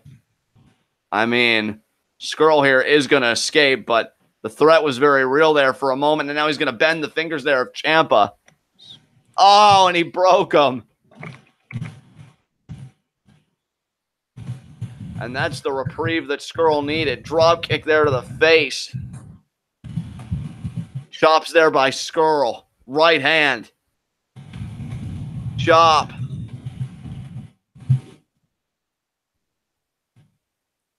And, oh, is this going to be an apron hung? No, not yet. I thought it was going to be an apron hung DDT. It is not. Is he going to knee him in the head? Yes, he is. What a knee lift. Shades of William Regal. And Scurll, very proud of himself. Can you imagine if Scurll, just like Haskins, could get on a 2-match winning streak? I mean, you got a lot of guys, partner, turning up the heat on Will Ospreay and potentially Mark Andrews if he walks out with the title tonight for that #1 contendership. And then you got to figure Flash Morgan Webster versus Zack Gibson. That's 4 Flash Morgan Webster's, pretty much his title shot that he's got at any time. I don't know how it came to be that he had to put it up against Zack Gibson, but, I mean, this is where we're at. And now, with these slaps to the face there. Headbutt there. And now, you just got to wonder, what else are these two men going to do to each other? Another chop there by Marty to Tommaso. Tommaso, though, looking at Marty like, are you serious right now? Is this really what you're bringing to the fight right now? Oh, my God. What an overhand chop by Tommaso. And then the chops there to Scurll, lighting his chest up like the 4th of July, which coincidentally is tomorrow. So, I know. Another chop there to Scurll. And another chop to the villain. And Marty wisely going to go to the apron, try and get even a few moments of reprieve from the Psycho Killer. Always picking Marty up. Marty, though, hot-shotting Tommaso over the top rope. We know we've talked about before, those ropes are like cables. And over the throat, that can't feel good at all. Yeah, for sure.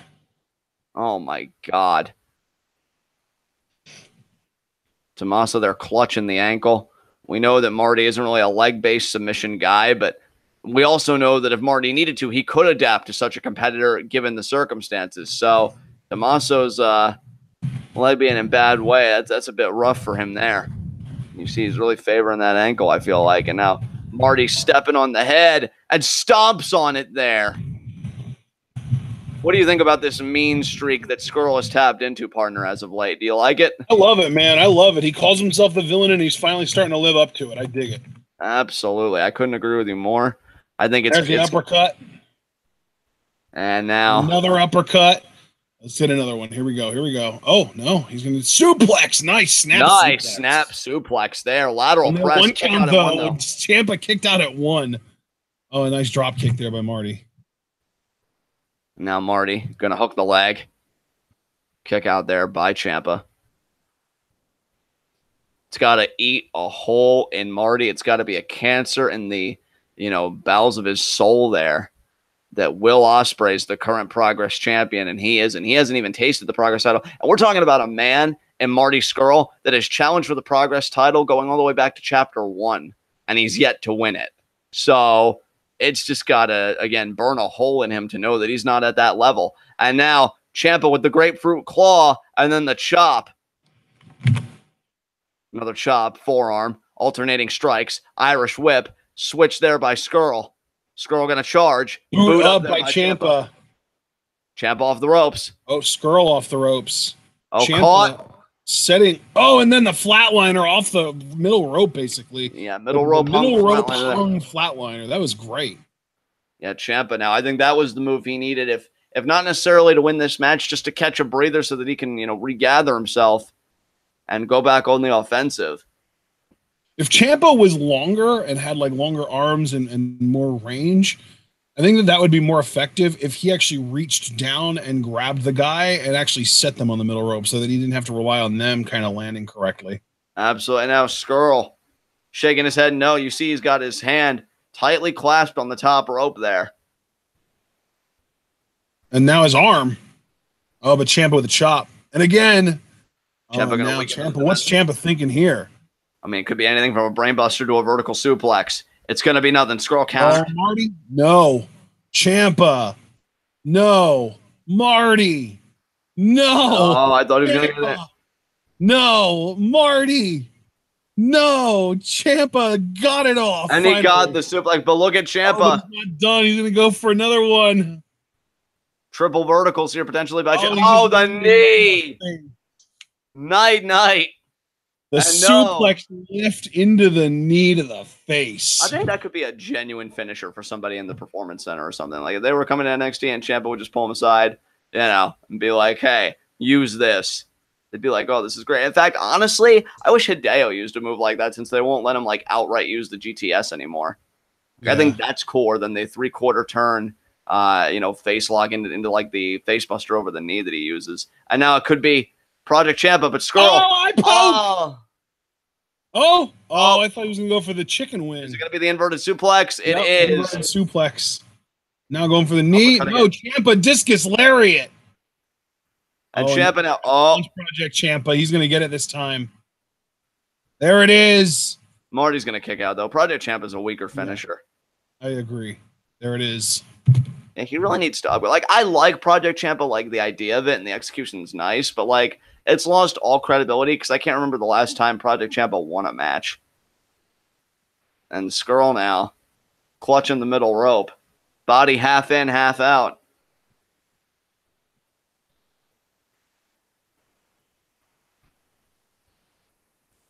And now, Tommaso, you got to wonder, the gears have got to be turning. He's got to be thinking, what do I have to do to win this matchup tonight? And Marty's just half dead thinking, please no. I just wanted to be mean to people. Is that too much to ask? Oh, dear God. Well, yeah, Ciampa still has the air raid crash, but Scurll again countered. Look at Scurll. Gamangiri there by Scurll. Scurll now. Off the ropes. It's going to be the super kick to the head. Yeah, it is. There it is. And now what is Scurll going to do here to capitalize? He's going to get Ciampa back in the ring. That's interesting. And now what's he thinking about here? Is he going to set him up on the top rope or yeah? And just a bit. Yeah.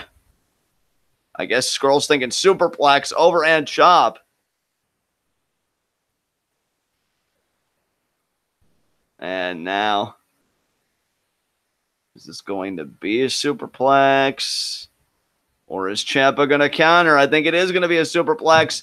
There it is. Oh. What impact on it. He's going to lay into the cover, though. I don't agree with this. See, you don't do a move the impact of a superplex action and then go for a lax cover. You have got to commit, in my mind, 150% from maneuver to pin attempt all the way through. Because if you try and cut corners in any aspect, you're going to fail. And Scurll just proved it there. Could not commit to the cover. I'm sorry. What did Scurll do there? I mean, he was very lax cover. It was just no. What's the word that you said that he did though? Cutting corners. Like if you try and I already forgot what you said. You said he failed. Ah, yes. Referee there beginning the count. Scurll here. Ciampa almost reaching out, but the referee like, can you help me? Right hand there by Scurll. Ciampa with a forearm of his own. Only one man can call himself the victor in a bout like this. Another shot there to Scurll. Scurll with the forearm right back. Oh, the eye poke. Ciampa's got to be willing to go there. I don't blame him. Chop. Marty with the return chop. Chop again by Ciampa. Scurll again with the chop. Oh, man. And now Scurll telling Ciampa more or less to bring it. Oh, he went for the knee to the gut. I love it. Great strategy by Marty, but now he's going off the ropes. I don't know if I agree with that. Oh, he ducked the lariat. Oh, chicken wing. Chicken wing. Oh, no. Wait, yeah, we're back at... Oh, but Ciampa rolled through. Uppercut from Marty. What an uppercut. Oh, but the what boot a from boot by Ciampa. Ciampa. Discus, no. The lariat. Oh, but the left arm lariat from Ciampa. And now both these men are down again. I'll tell you, Scurll's sense of urgency on that chicken wing. I got to give Ciampa credit for having maneuver as well scouted as he had it. Yeah. And now Scurll recovering here. And Ciampa pulling himself up.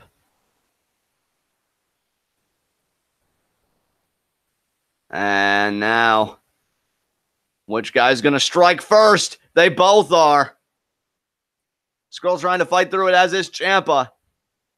Oh, Ciampa, though, seems more willing to fight through it. Oh, but Marty, wow, sent Ciampa into the referee. That was blatant. Referee is down. Scurll now going for the umbrella.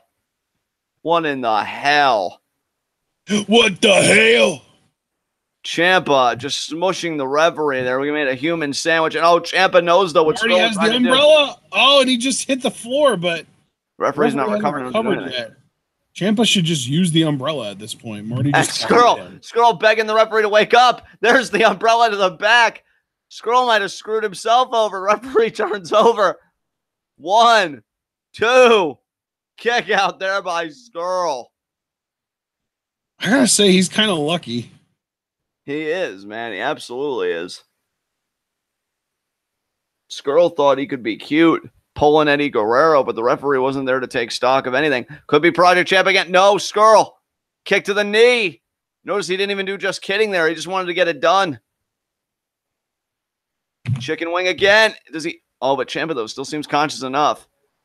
If Scurll can get Ciampa down, this match is over. But look at Ciampa again with the counter. Tying up Marty in the ropes. Now the referee, though, favoring his shoulder. That contact he had with Ciampa might have done a bigger number on him than he first realized. Both these men up. Got to wonder how much more both of these men have to give. And we've still got 3 matches for you, folks. We've got a triple threat progress tag title matchup. Sumerian Death Squad versus the Origin versus the London Riots. We've got Zack Gibson versus Flash Morgan Webster for Flash Morgan Webster's Natural Progression Series 3 trophy, plus his title shot, one would have to assume. And, yeah, the main event, Mark Andrews versus Will Ospreay for the Progress World title. What a knee by Ciampa. Jesus Christ, he took a fan down with Scurll. God damn. Ciampa not giving a fuck. You sick fuck. You sick fuck. I'm telling you, you sick fuck. I'm telling you, I'm guessing that Progress fans, they bring poster board with them and ballpoint pens to sign the liability waivers that Progress doles out. Because that was some nasty contact there. And now look at Ciampa. Does this bring any callbacks to your mind, partner? He's undoing this part of the ring. This definitely strikes a chord from TakeOver Chicago 2, most recently Ciampa's match with Gargano. Yeah, I don't know if he's going to be able to get it successfully completely undone the way he did there, though. I mean, wouldn't it be something if Scurll won with a DDT, and then we could say that maybe Ciampa took inspiration from this match for the finish? There's actually a lot more padding on this ring than there was on the NXT ring. That's a fair point there, partner. And kind of surprising to me, honestly, because it looks like there's like a good 1.5 to 2 inches of padding on this, and there were maybe 3/4 of an inch to 1 inch on the NXT ring. And now I don't know what. Oh, you know what Ciampa's thinking about? Or wait, no, maybe not. Maybe not. Maybe I was wrong. I was originally going to say I was originally going to say I thought he was thinking of an avalanche air raid crash on the wooden floor, but now oh shit, Marty, what was that? Was that beer? Scurll, brilliant. Liquid right in the eyes of Ciampa and now choking him there with that cord. Oh my god. Oh, look at this assisted chicken wing. Brilliant. Oh, and the ref can't see the cord wrapped around Ciampa's neck because of the arm. That's brilliant. That's it. Yeah, that's it. It's over. There's no way Ciampa's getting out of this. It's going to be the arm raise. 2. And that's it. That's it. Yeah. Marty won. That was great. And look at Marty getting rid of the evidence. Scurll also, much like Mark Haskins, on a 2-match win streak. Wow. Well, that means we need to get Scurll versus Haskins for #1 contendership, right? One would have to assume, partner, that should go down. Someone has to go on a 3-match win streak, right? Yeah, absolutely. Absolutely. And the way Scurll is looking, it may just be him. I mean, for what we can say about him being vile, ruthless, remorseless, he also showed himself to be absolutely cunning with his use of that wire and then concealing it with his arm, choking Ciampa out and then getting rid of the evidence after the decision was rendered. And you see that fan flipping Scurll right off. You better hope that he doesn't grab your finger and break it, bud. That would be illegal. And Scurll. I mean, it would be hilarious, but it would be illegal. Scurll now ascending the steps. The same way. Scurll did a lot of illegal things in that match and got away with it, so maybe he could.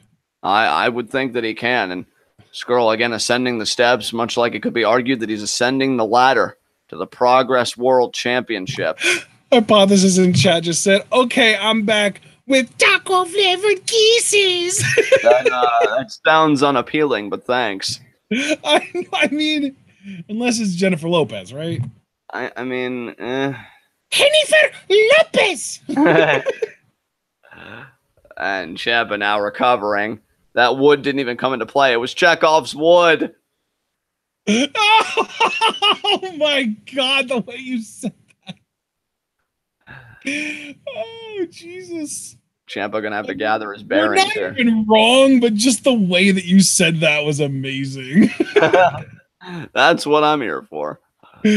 Chekhov's Woody. And now we're gonna switch gears here eventually to our triple threat tag title match, baby. Woo! Do you think the champion Sumerian Death Squad are gonna retain, or do you think either the Origin or London Riots are gonna be new champions? I don't know, man. It's a really tough call. Triple threats are always such a wild card. I feel like the London Riots have gotten really nerfed since they came back as a face team. I just feel like they're not anywhere close to as dominant as they used to be. Right. I'm just gonna go with the boring pick and say Sumerian Death Squad retain. But I can't really think of a team that could take it off of them other than the teams that are in this match. Sumerian Death Squad have been just so dominant. I mean, I thought Tommy End would get tired. Tommaso. I thought Tommy End would get sick of sucking out souls, but he's quite enjoying his run as a Progress Tag Champ. Is that how you see it? Yeah, just a little bit.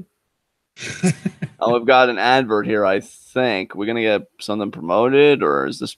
Oh, I know, okay. Kind of a flash forward. That was probably like an intermission, and they did that black screen to compensate for the cut. There you go. So it wasn't like too jarring, you know? Should be a highly competitive tag title matchup.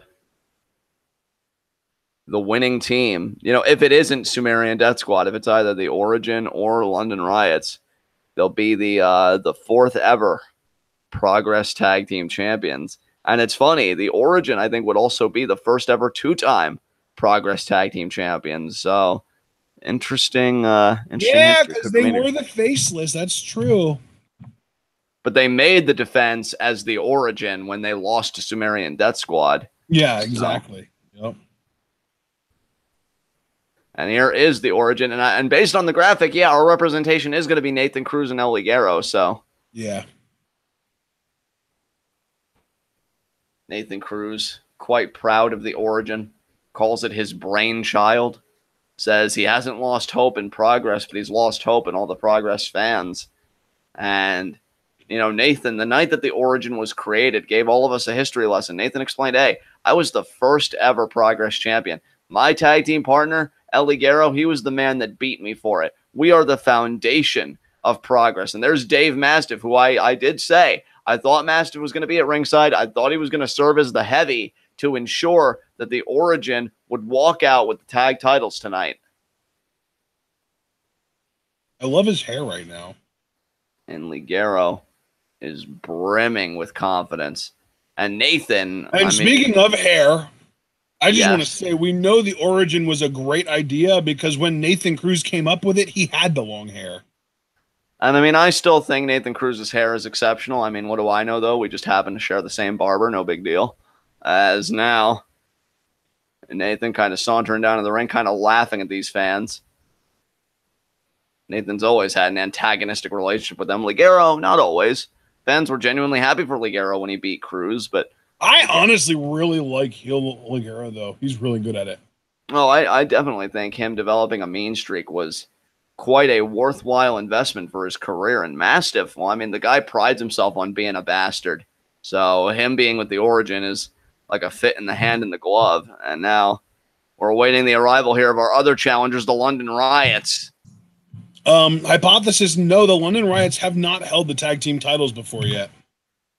No, in fact, the first opportunity they got at him was against Team Defend, Mark Andrews and Eddie Dennis. And that was their first big loss in a standard tag team matchup. So the Origin were close, or excuse me, the London Riots were close. The Origin's still in the ring posturing. London Riots were close, but they've never tasted tag team championship gold. That could be remedied here tonight. All the middle fingers. Yeah, that's definitely a form of sign language that Progress and Progress fans love to use. And do you think the Origin really has an ace in the hole with Dave Mastiff as their heavy here tonight? Oh, absolutely, dude, for sure. And Nathan there disrobing. I mean, Nathan, a former Progress champion and Progress tag team champion, would love to be a two-time Progress tag team champion. You know, though, in the back of Nathan's mind, oh, wait a minute here. We got the London Riots here. I'll finish my thought later. As the London Riots coming out now, they're looking serious. They're looking hungry. See, what I was getting ready to say, and I can tie it in here. London Riots, you know these guys are a tag team through and through, right? Like, they're as close as a lot of brothers. You know, for them, this is it. I think they're a lot like the Young Bucks in that way, where it's like we're a package deal. You know, if one of us succeeds, we both succeed, but we generally like it when both of us succeed simultaneously. Right. For the Origin, if I'm being truthful, look, I love the faction. I love the guys in the faction. But if I'm being truthful, I look at Nathan Cruz. Nathan Cruz doesn't see it as a family. He doesn't see it as like a team effort. He sees it as a means to an end. Exactly. He sees it as a springboard back to the Progress World title. Yeah. You know Nathan would love to be Progress World Champion again. Who wouldn't love to be Progress World Champion? Even for the first time, Nathan could get to taste it for a second time in his career. I mean, you got to imagine on some level. I mean, that's really where the Origin was born out of, though, right? Was the jadedness of Nathan Cruz. Thinking, I was the first ever Progress champion. How dare you forget about me? How dare you consign me and my career to the dustbin of history, to the early days of Progress, as if I was a no-name after that. You know, once Progress caught steam, it was like, oh, well, Nathan, thank you for your service. And they disposed of him like a used napkin or something. And Nathan's like, no, I've got more value than that. And I think it was from that bitterness that the Origin was born. But I think it may also be that bitterness that drives Nathan Cruz back to the world title one day. London Riots here. Definitely not going to get a disagreement out of me on that, brother. And London Riots, though, looking serious. I mean, partner, there may be no hungrier team in this match than the London Riots because they've never even tasted tag gold of the three teams in here. Well, honestly, though, like I said, I do feel like the London Riots have been nerfed since they came back as a face team, and almost, I almost want to say they're the least likely team to win this match. And you know what? You're not even going to get a disagreement out of me about that. Yeah, because I really do think that this is either going to be SDS retaining or the Origin taking the win. And the Origin. It would make a lot more sense for the London Riots to beat the Origin for the tag titles, down the line, than it would make sense for the London Riots to win the titles straight off of the SDS here. And 2 points I want to make. I mean, well, actually 3. First of all, I agree with you. That's point 1. Point 2 here, it'd be quite poetic for the Origin to beat SDS for the tag titles for the second time, given that their first reign ended because of the Sumerian Death Squad in the first place. Yeah. And 3, I mean, how dominant is Sumerian Death Squad that all of their title defenses so far have been standard tag matches, but they have been just so strong in them and that they can be beat in them. So then Progress says, well, what's tougher than beating one team? 2 teams. A team is credible. A team has made their mark in the division when management is the one that turns up the heat and says, okay, let's see if you can handle these 2 teams rather than just a standard tag team matchup. So that is a testament to the fortitude and the credibility of the champions. Yeah, you know what? Based on what I said, I think I'm going to change my pick. I think I'm going to pick the Origin to win here because then I think the London Riots are going to take it off of them down the line somewhere. I mean, partner, I don't see anything wrong with your logic. I think it's internally consistent.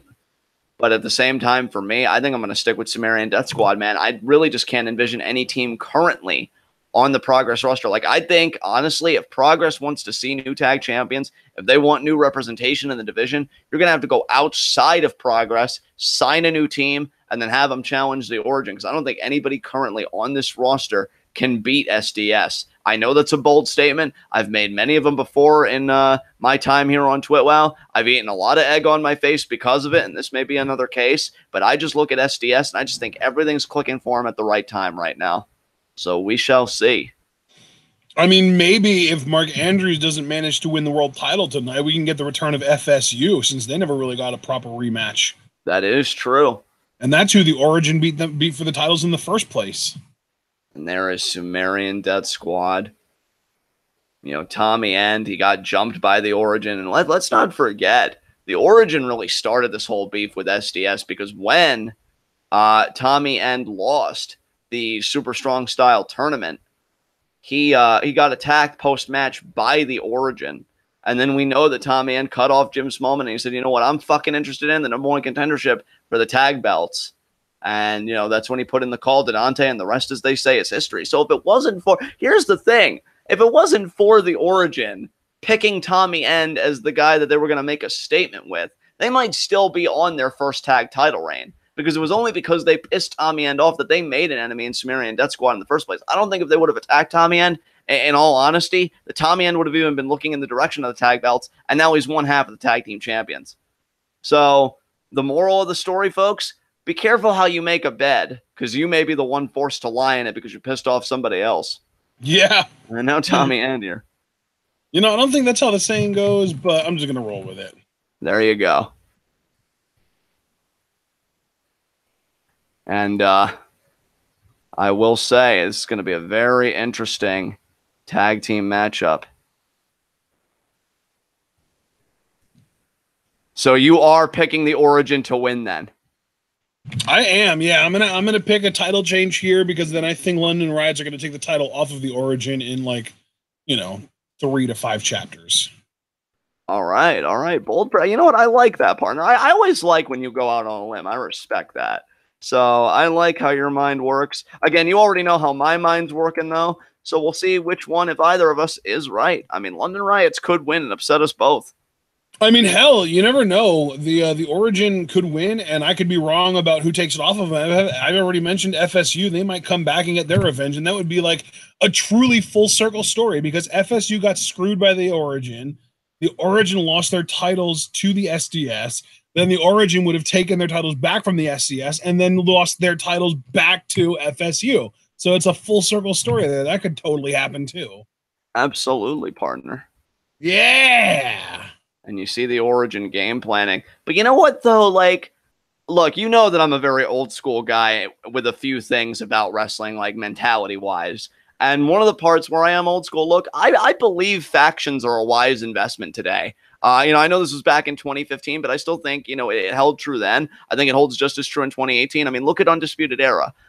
Factions are a foundation to launch your career, whatever you want it to be. Do you want to be just a great tag team that assimilated in a faction? Look at Kyle O'Reilly and, I mean, currently Roderick Strong, but it was originally Bobby Fish. Do you want to be in a faction and be the main event single star? Look at how Adam Cole, look at everything he's getting out of the Undisputed Era. Same way with the Origin. I think all these guys are looking to get something out of it. Dave Mastiff, I mean, let's be truthful. He was kind of floundering by himself, but I think the Origin has given him a new sense of purpose. We've got a lockup here between Cruz and End. Zack Gibson, right? A great technical wrestler. All the tools, but he never really had the presence in terms of, like, you know, that credibility, like, I've got people backing me up now. And now he's looking at a chance to get a Progress World title shot tonight. Factions work, man. Factions work. And I really just wanted to take time to really kind of explicate my reasoning there and really say why I think factions are one of the smartest investments you could make as a performer in wrestling today.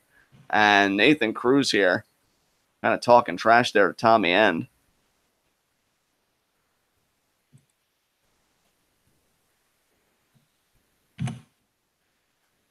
Circling like sharks, man. I think they're both meticulous. I think they know what's at stake. I can't blame them for it. Greco-Roman knuckle lock here. Oh, side headlock.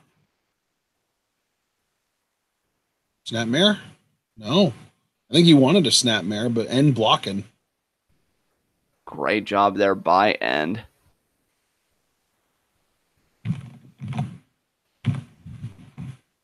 Oh, Nathan ducked the kick. Yeah, End went for the roundhouse kick right there, and Nathan managed to get under it.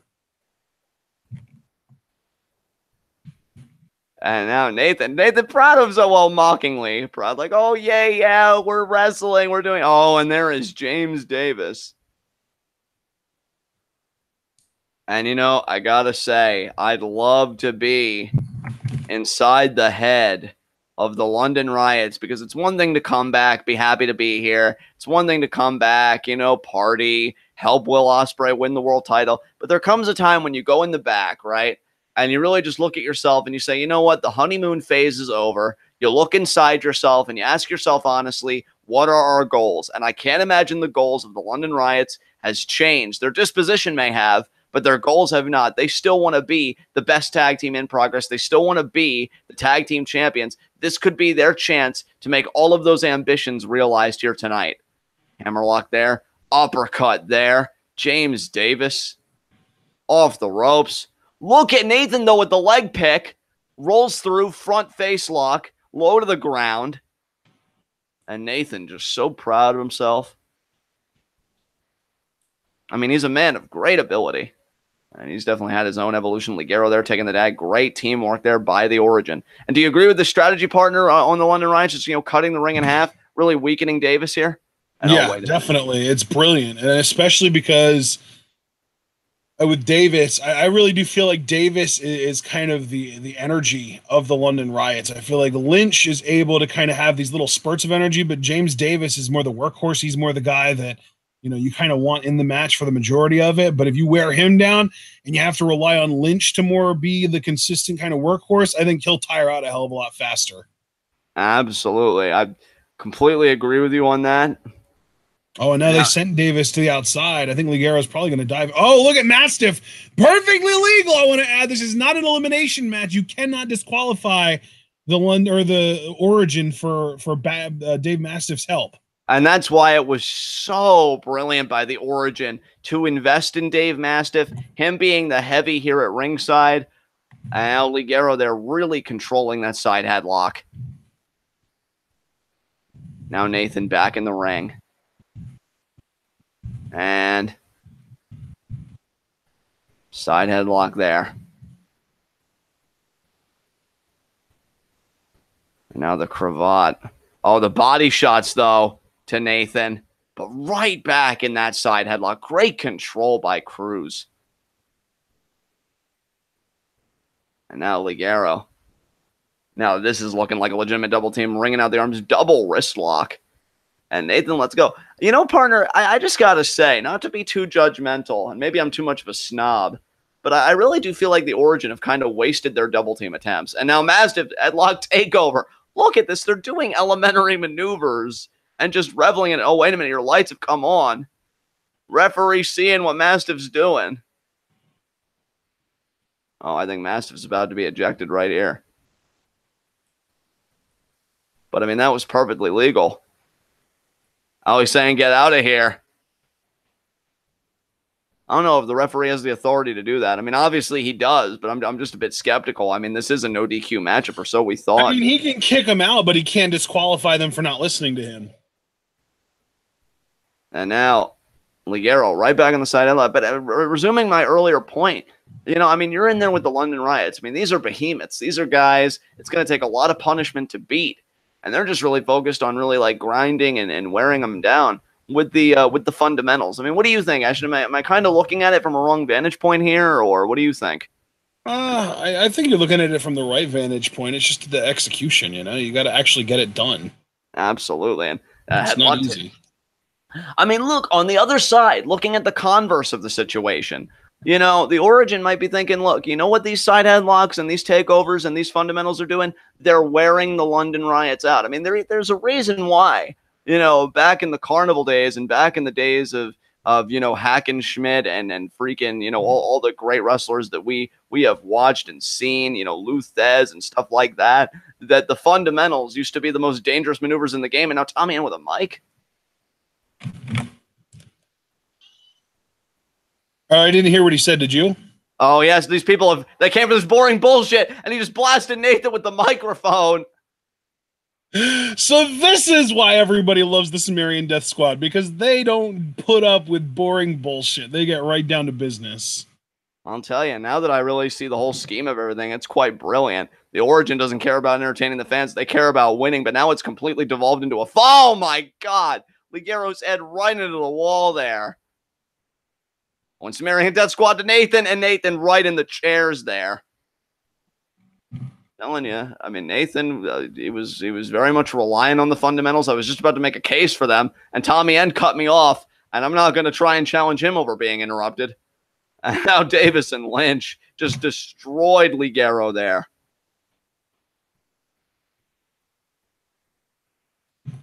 Man, the dominance of Sumerian Death Squad. That is scary. That is scary. Wait a minute, what are they staring at here? Are they staring across at the London Riots? I think they are. Yeah, they are. This is the fight we want right here. Yeah, this is what we came for. London Riots have never been tag team champions. I mean, their appetite for it has got to be goddamn ravenous at this point. And Dante and Tommy End looking to oblige, looking to satiate that hunger. You want a shot at the tag titles. You want to face the tag champions. Here we are. But Nathan Cruz and El Ligero. That sneak attack there. Brilliant.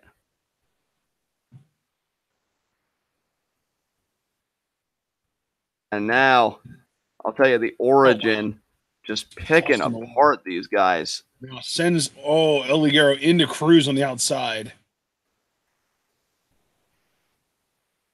And these guys, bodies are everywhere. Oh, Michael Dante containing Ligero and Cruz so that his partner, Tommy End, can moonsault onto them. Oh, there it is. And I'll tell you, Tommy End and the Sumerian Death Squad. Now you know, partner, why I picked them to retain. I mean, these guys are so hard to stop. Yeah. And Dante there surveying the damage. And now look at London Riots. I mean, it's not like a difficult concept for me to grasp picking them to retain, considering that was my initial pick. That is true. That is true. I'm just telling you, like, that's a perfect illustration why even with as sounding as powerful as your logic was for picking the Origin, picking against Sumerian Death Squad, that's asking to be put in front of a Death Squad as far as I'm concerned. And now Dante, oh dear God. Oh my God, the Tope con hilo by that mammoth of a man right there. Tope con hilo! I'll tell you, folks, if you ever want to be awed and just find utterly breathtaking the human anatomy, you don't go to medical school, you go to a wrestling event, because you see things like that and it just wows the imagination. And now, Dante, James Davis back in the ring. He's going to pick up his partner, Tommy End. And Tommy End instructing Dante, saying, hey, let's beat their asses. And you know Dante's always spoiling for a fight, so I think he's going to oblige. Now Tommy End back in there. I have no idea who's legal. I have no idea what's even happening anymore. Oh, but Nathan! Oh, wow. Pulled Dante off his face eating the apron. That could be a pivotal moment in the match for the Origin. Oh, and wait a minute here. James Davis. Davis got the paddle there. He's got the paddle. Yeah. Oh, and Tommy N saying, you're going to use that? This is my owie stick. And Davis conflicted. What's he going to do? I mean, the old James... all of the owies with it. The old James Davis never would have even questioned using the paddle or not. And Ligero shoving Davis. Oh, that could do it. No. You better kick out, James. Jeez. I'm surprised you were exclaiming no, given that you did pick the Origin to win. Well, just because I picked them to win doesn't mean I want them to win. That is fair enough. I don't like the Origin. I just think they're going to win. I just always thought you reveled in being right any chance you got, so... I mean, maybe that's part of the reason why I picked them to win, because then I've got more chances of being happy, because I'm either happy because I'm right, or I'm happy because a team I like won. There you go. Oh, that is the one to Riots finish! And Ligero kicked out anyway, but Nathan coming in breaking it up for insurance. Yep. Oh, I think you know what their real finish is? It's that throw into the spear by Lynch. They get that, and then I'd say the match is over, if they get it. Oh, Nathan trying for an O'Connor roll. He failed. Ducked the lariat there from Lynch. There's the jumping knee. Tommy N now. Going for a German. Almost had it. Look at the elbows there by Nathan. Ducked the roundhouse. Boot there to the face. Pulls the hair there. And then smacks the back of the head. I don't know if that was smart. In fact, I can even tell you that wasn't smart at all. I respect Nathan. I think Nathan has an incredible upside. Quite unintelligent decision-making there by Mr. Cruz. Oh, but James Davis coming in and practically saving Nathan. And Nathan now surveying. But Dante, pop up, power bomb. Oh, he's not done either. Spear. Nice. Nathan, he's going for the pin, but right there is James Davis. Or no, Lynch. That's Rob Lynch. Yeah. Oh, they just forearmed each other out of existence. And now, Nathan. I love how Nathan Cruz just keeps getting bailed out. Oh, but Tommy End. Now Tommy End getting back in the ring. Do you think Cruz is going to somehow get bailed out here too? Because I don't know, partner. I really do. I think maybe Ligero will show up and help him or something, but I really do believe, because Tommy's really kind of messing with him. Like, he's playing mind games and stuff. I really do. Yeah, I'm pretty sure one of these guys is going to like show up and stop Tommy N from putting too much of a beating on Cruz. And Ligero looking at the situation. Ligero coming back in the ring. This is interesting. And he's baiting Davis in with the paddle. Oh, yeah. Oh, see, I told you he'd get bailed out, didn't I? Oh, the cradle. Oh, wait a minute. 2, 3. The Origin. The Origin do win. Oh. I said it at the start. Factions are one of the best investments you can make in this business. And the Origin just proved it here. Can I just say the true MVP is El Ligero? Absolutely. It was El Ligero's intellect, his cunning. He baited James Davis to use the paddle, hit Tommy End right in the back of the head. Cruz, though, give him credit, capitalized immediately with the cradle. Yeah. And now these guys have made history being the first ever two-time Progress Tag Team Champions. Dude, the Origins completed the first half of their dominance. I said they could make a killing on this show. I said in one night they could take the tag titles and the Natural Progression Series 2 trophy and the title shot that comes with it. That's Zack Gibson's job, and that job's coming up next. Are the Origin going to run the table, or do you think Zack Gibson's going to trip up and fall short? Oh, just based on the story that they're telling, Zack's probably going to win, honestly, because why would they have this kind of match when we've never had this kind of match before if they weren't planning on having it switch hands? I mean, that's a great point. That is a great point. Yeah, because we've never had an example where someone actually had to defend the Natural Progression Series trophy. And I think that's mostly because the first time around it had, everything happened so quickly. But even still, like, Flash not cashing in for so long probably pissed off management. They're like, all right, well, if you're not going to cash it in, we're going to make you defend the damn thing. And I think Gibson's right for the picking, man. I think he's going to take it. I think Gibson's in a groove right now. He's associating, in my mind, with the right people. And that's not a scumbag thing. It's just an intelligent thing. I mean, you've got a faction that they know what they're about. They know what they want to do. I'm curious about the future of the Sumerian Death Squad because it seems like there has been a long-standing war between them and the Origin, and the Origin have won this battle tonight. Have they won the war altogether? I mean, maybe they have because the London Riots don't seem done with SDS either. Well, they're coming back in. And you know the London Riots have got to be fuming because neither one of them ate the pin here. So their dream of being Progress Tag Champions, that slipped from their fingers, and it wasn't even necessarily their fault. Oh, and now the brawl here. And I guarantee you this isn't a friendly tussle like what Rampage and Walter had in the opening bout. This is pure aggression here. Pure animosity from both teams. Yeah, dude. Oh, my God. These guys are really freaking killing each other. God damn.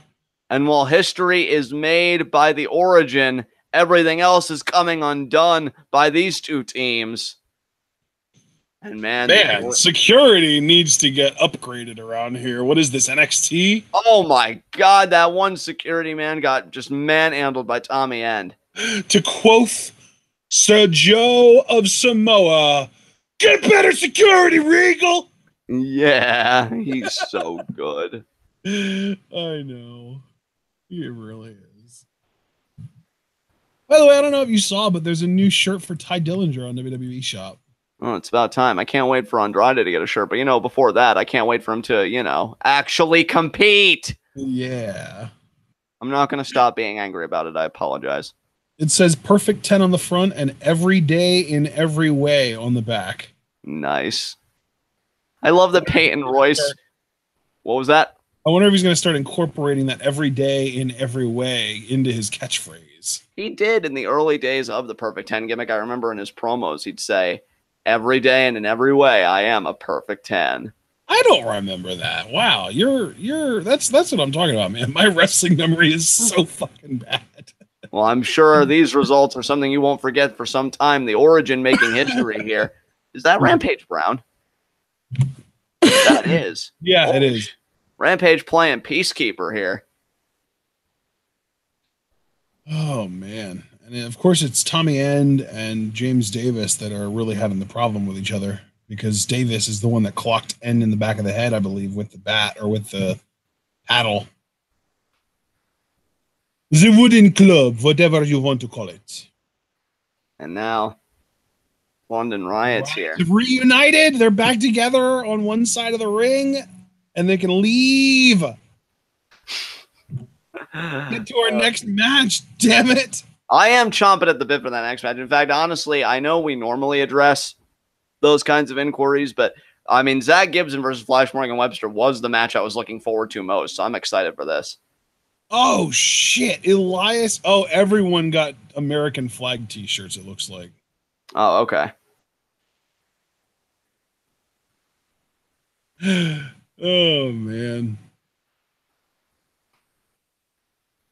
So, you're picking. Can I just lock you in for Zack Gibson for this next matchup? Yeah. I'm gonna. Unfortunately, yeah.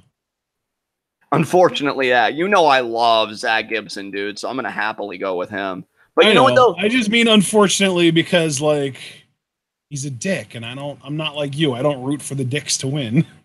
It's not even so much me rooting for him because he's a dick. It's just like, you know, I love that scientific wrestling, and I think Zack Gibson really epitomizes it in the best possible way.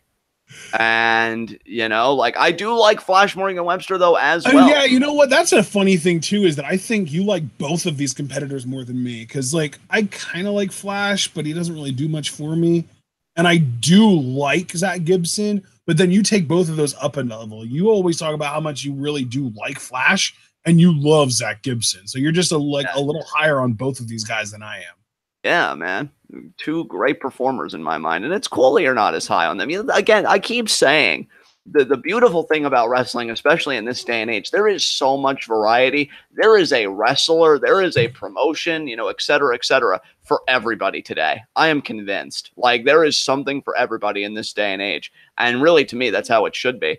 I know didn't get to talk to you about this, Ashton, but did you hear yesterday? Because I know Chris came in my room and he told me that there was a promotion, Capital Wrestling, that was streaming on Twitch, and they actually had 9,000 viewers. And Chris said, like, that's a pretty impressive number for something that isn't gaming related. And it was called Capital Wrestling. And I'm like, wow, all of these indie feds really kind of coming into their own, to me, is so impressive. But yeah, I mean, that's just the state of wrestling today, man. And I mean, these two guys, Zack Gibson and Flash Morgan Webster. I mean, Flash Morgan Webster in the present time is the mod father. And Zack Gibson, still Liverpool's #1, but I mean, has grown his facial hair out. Liverpool's #1. Has gotten a great look, and he won the UK tournament and had a clinic. In my mind, I know a lot of people disagreed with how high I rated it, but it was one of my matches of the year. Him versus Pete Dunne for the United Kingdom Championship. Zack Gibson did fall short, but damn, is he freaking good. Yeah, I just saw the Capital Wrestling Twitch channel.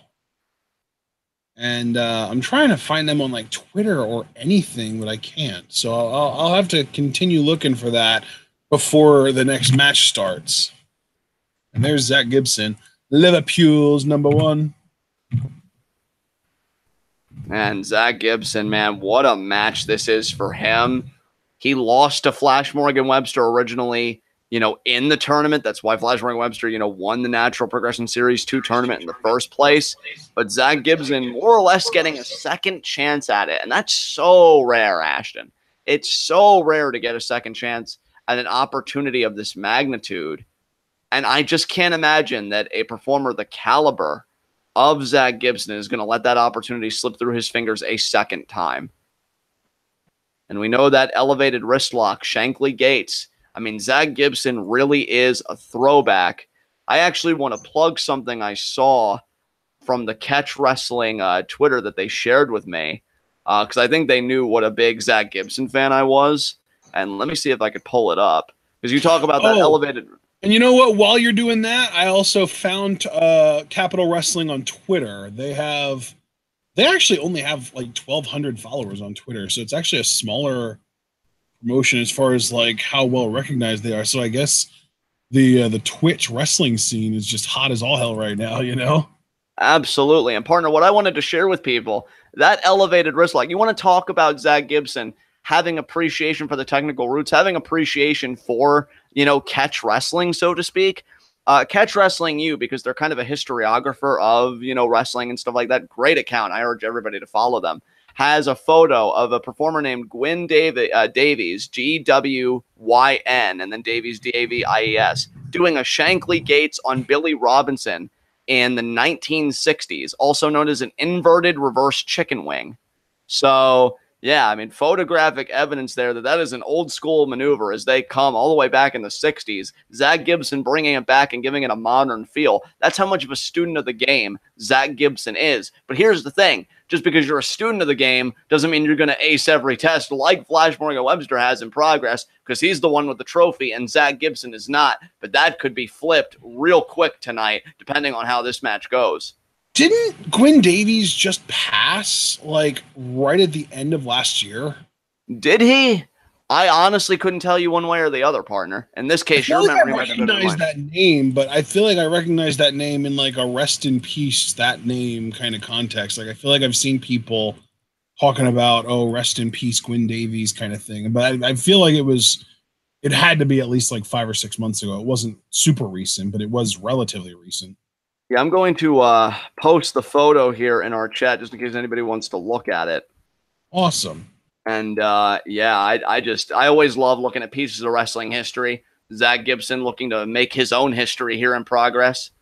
And hell, I think Zack Gibson versus potential either Will Ospreay or Mark Andrews for the world title, if he was to take the trophy from Flash Morgan Webster, would be a hell of a matchup. May not be very long because Zack Gibson is totally a competitor that would pick the scraps, but would definitely be interesting. And partner, I got to ask you something. This is actually something I wanted to ask you much earlier in the show, but I wanted to wait for us to get to the match because I want to always give every competitor and every match the respect that it deserves. If you're Flash Morgan Webster, and give me your honest response here. If you're Flash Morgan Webster, Are you kicking yourself at all a little bit that you even allowed yourself to be put in this position when you could have cashed in your title shot earlier? Are you cursing yourself that you didn't do it, that you didn't pull the trigger sooner? Or do you just go in with the confidence that, you know what, I came in the Natural Progression Series 2, trophy bearer, I'm going to leave the same way? What's your mindset? No, I definitely think that you have to be kicking yourself, because the thing is, like, beating someone once isn't easy, but beating the same person 2 times in a row is extremely difficult, because once you've beaten them, they're able to kind of take all of that and learn from it and probably figure out a game plan to beat you. It's kind of like when you think about football, halftime adjustments. Like, if a team goes into halftime with a big lead, all they're thinking is like, we're doing everything right, we need to keep doing it. But the team that they're beating can go into halftime and say, all right, guys, they're not going to change anything. What can we do to stop them? That's what's basically going to happen here. Zack is coming in here with a whole new game plan. Flash Morgan Webster probably hasn't changed much of his game plan. And Gibson has basically altered his game plan to counter the way that Flash Morgan Webster beat him in the finals of the actual tournament. So I am fully expecting Gibson to win this, because, like I said, man, it is just really, really difficult to beat anybody 2 matches in a row. And that is the Ashton analysis, folks. As Flash Morgan Webster, their slingshots over Gibson. Nice arm drag there. That was like a perpendicular arm drag. I haven't seen that. Like, may I tack something onto your analysis there as well? Please do. I feel like this match is coming at the worst time for Flash Morgan Webster, because just last chapter he suffered his first loss. So psychologically, you've got to be off step a little bit, knowing that the thing that you fought so hard for, you're having to defend coming off of a loss. I mean, if you're going to have to be in that position, you at least want the momentum on your side. I don't even think we could say that about Flash Morgan Webster at present. And now... Yeah, and the thing is, the guy that he lost to is really building some momentum right now, because Marty Scurll, not only did he win that match, but he won the match tonight as well. Absolutely. And look at Gibbs. How smart was that? Ripped his shirt off under the... And now look at this, the arm. We know Zack Gibson. Oh, my God. Wrist That was literally a hammerlock suplex, John. Beautiful. I'm telling you, this guy's as old school as they come. Old school meeting new school. In the body of, I think, one of the most understated technical wrestlers in the game today. And Zack Gibson, understated and underrated, baby. Uppercut there. And flat, but I'm maybe not underrated anymore, right? Because he recently won the UK tournament. So Zack Gibson, he has been patient. He has been ruthless. And things have really been coming together. And we'll see if things can come together here tonight. What a suplex. I mean, again, this guy, I talked about the fundamentals with the origin earlier, but I mean, this guy, he can use the elementary maneuvers, but he's always got to put that little bit of extra oomph on him. Look at that. Even the cover. Do you see the forearm in the face there on the pin attempt? That's Zack Gibson in a nutshell. Even when I'm pinning you, I'm hurting you because I hate you. I hate you, and I want you to know it. And now look at this here by Gibson. Chalking trash, grounding flash. I'm rhyming. Like, everything's clicking right now, partner. Everything's clicking. Yeah, even our timing.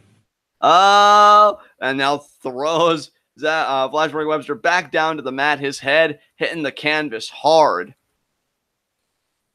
And Zack Gibson. Uppercut. And can you imagine how Zack Gibson's got to be feeling? Because he's really got nothing to lose but everything to gain here. Yeah. And that's going to take a lot of pressure off, don't you think? For sure. I mean, that's another thing too, like you said, is I mean, not only kind of what I explained earlier with just how difficult it is to beat somebody 2 matches in a row, but also really the fact that Flash is feeling a lot more pressure, because he is, I mean, not exactly this, but in a way, in a roundabout way, he's basically defending a championship, because if he loses, he loses the trophy. If he wins, he doesn't really gain anything out of winning other than just not losing the trophy. So, yeah, it's kind of, they've really gone out of their way to put Flash Morgan Webster at a disadvantage here. Oh, God, the hammerlock, the isolated arm into the turnbuckle. Well, what Zack Gibson does, man. That's just him. He's going to target that left arm throughout the whole match, because then when he locks in Shankly Gates, it's going to be absolutely excruciating. And that's how he likes it. That's how he wants to do it. And I mean, Flash, you want to talk about being demoralized. losing your title shot and having to begin again on the road to the Progress title. The Flash. Man. Oh, but there's the kick from Gibson. And Gibson, cover here, hooks the leg, and I think he even got some arm action there. I'm telling you, Gibson is so proficient in there. It's really. I wonder if Gibson wrestled amateur, like, in college or university, I guess it would be for him, or anything like that, because he really does. He's got so much technique and he's so sound. I mean, that's the thing. If you guys notice, I really haven't been like tapping into any scumbag thing or whatever tonight. It really is just an appreciation for the match sense of Gibson. And now look at this double arm underhook, but Flash Morgan Webster dumping Gibson out to the floor. It's going to be a dive here. Whoa, nice, going low, but hits the mark. Beautiful Lope. Now Flash again. Go above the middle rope this time. Yep. And now he's going to do a third one over the top rope. That's smart. That's really smart by Flash Morgan Webster. I don't know how smart it is, John. And smart enough. Oh, wow. Yeah, it actually worked. I thought for sure Gibson would cut him off on that third one.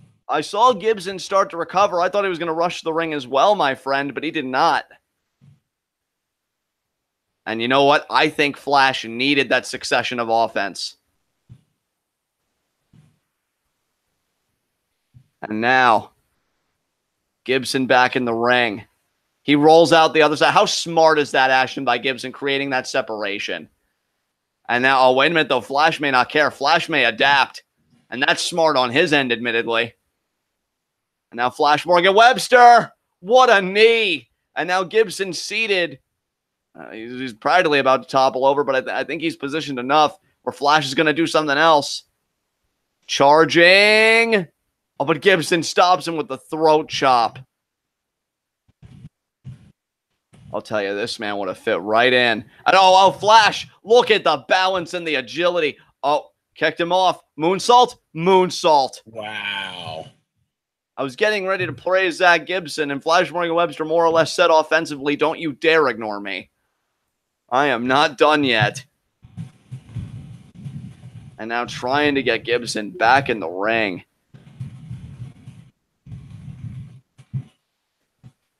And now, Flash Morgan Webster going to make the ascent to the top rope. This is a risk. And again, another throw. How smart was that?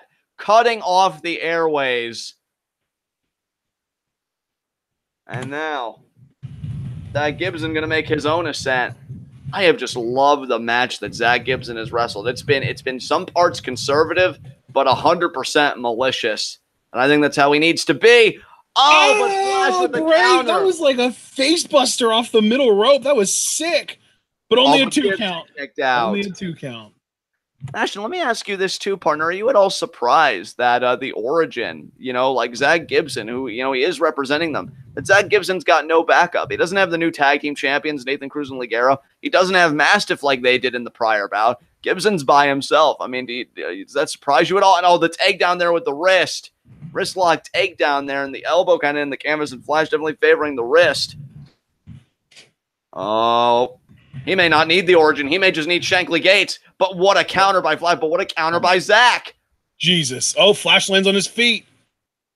Wheelbarrow. Victory roll bomb. Oh, my God. Victory roll face buster, really. No. Victory roll face buster doesn't get the goods just yet for Flash Morgan Webster.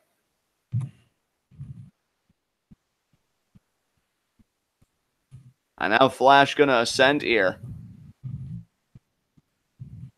Oh, but Gibson, look at that. Oh, but Flash vaults over him. Uppercut.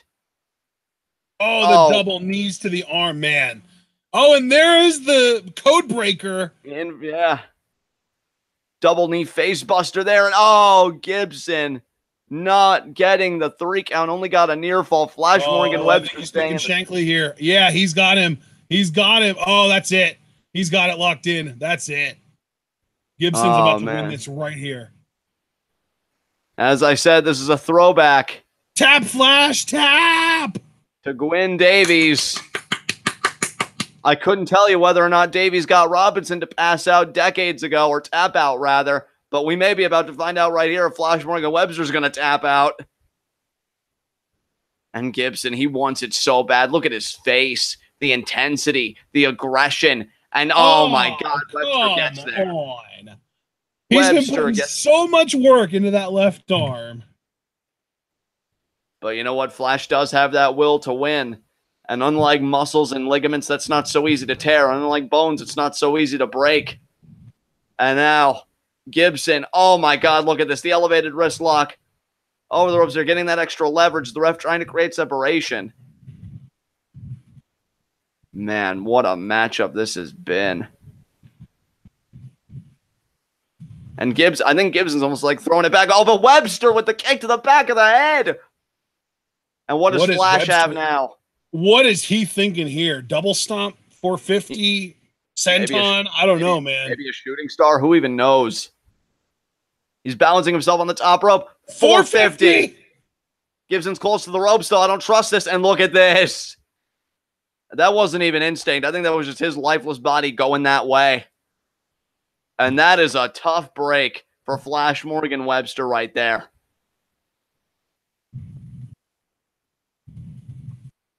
And now,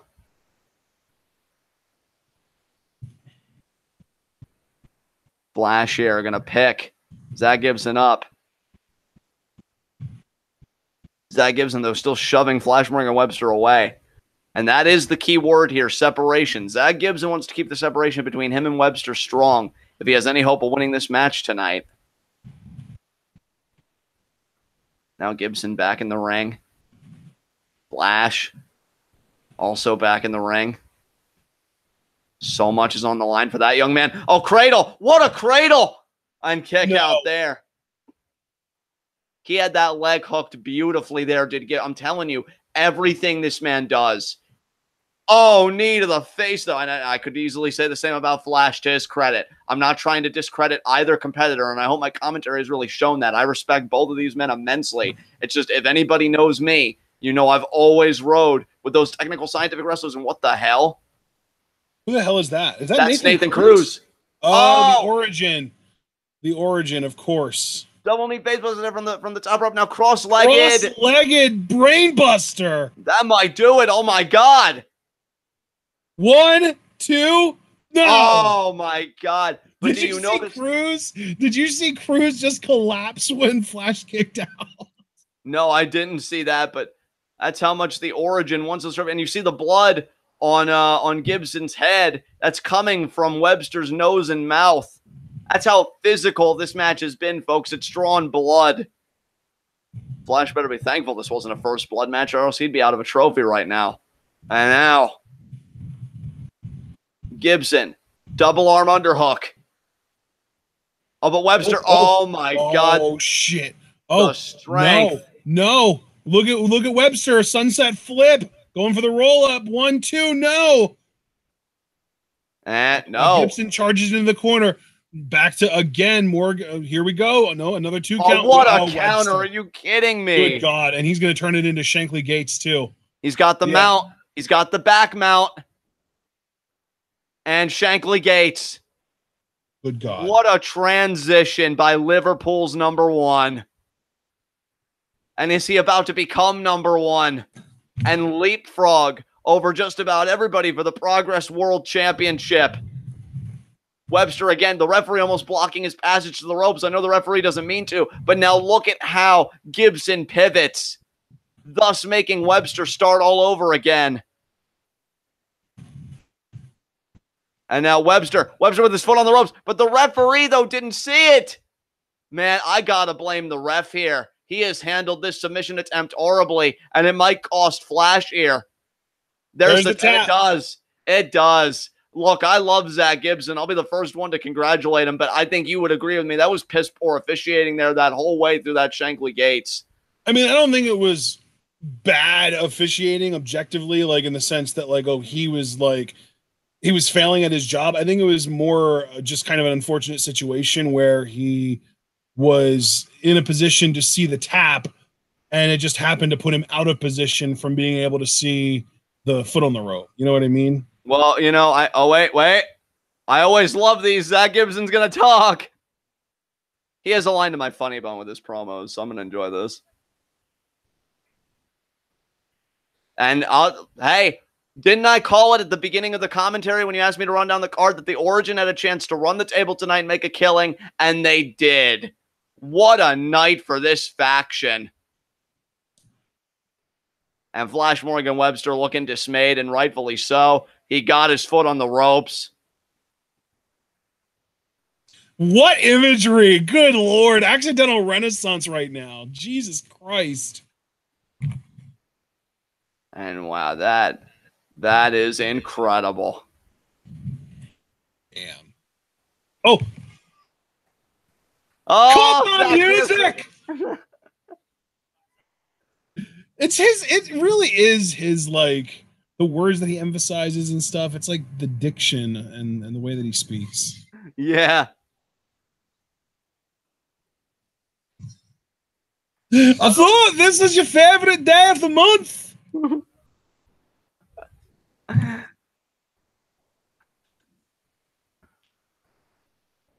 Yes, yep, that's true. The Origin.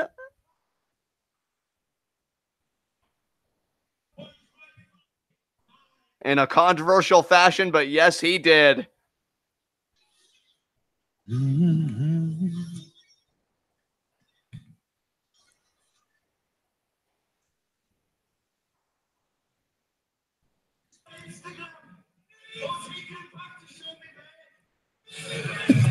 Wow. Next week.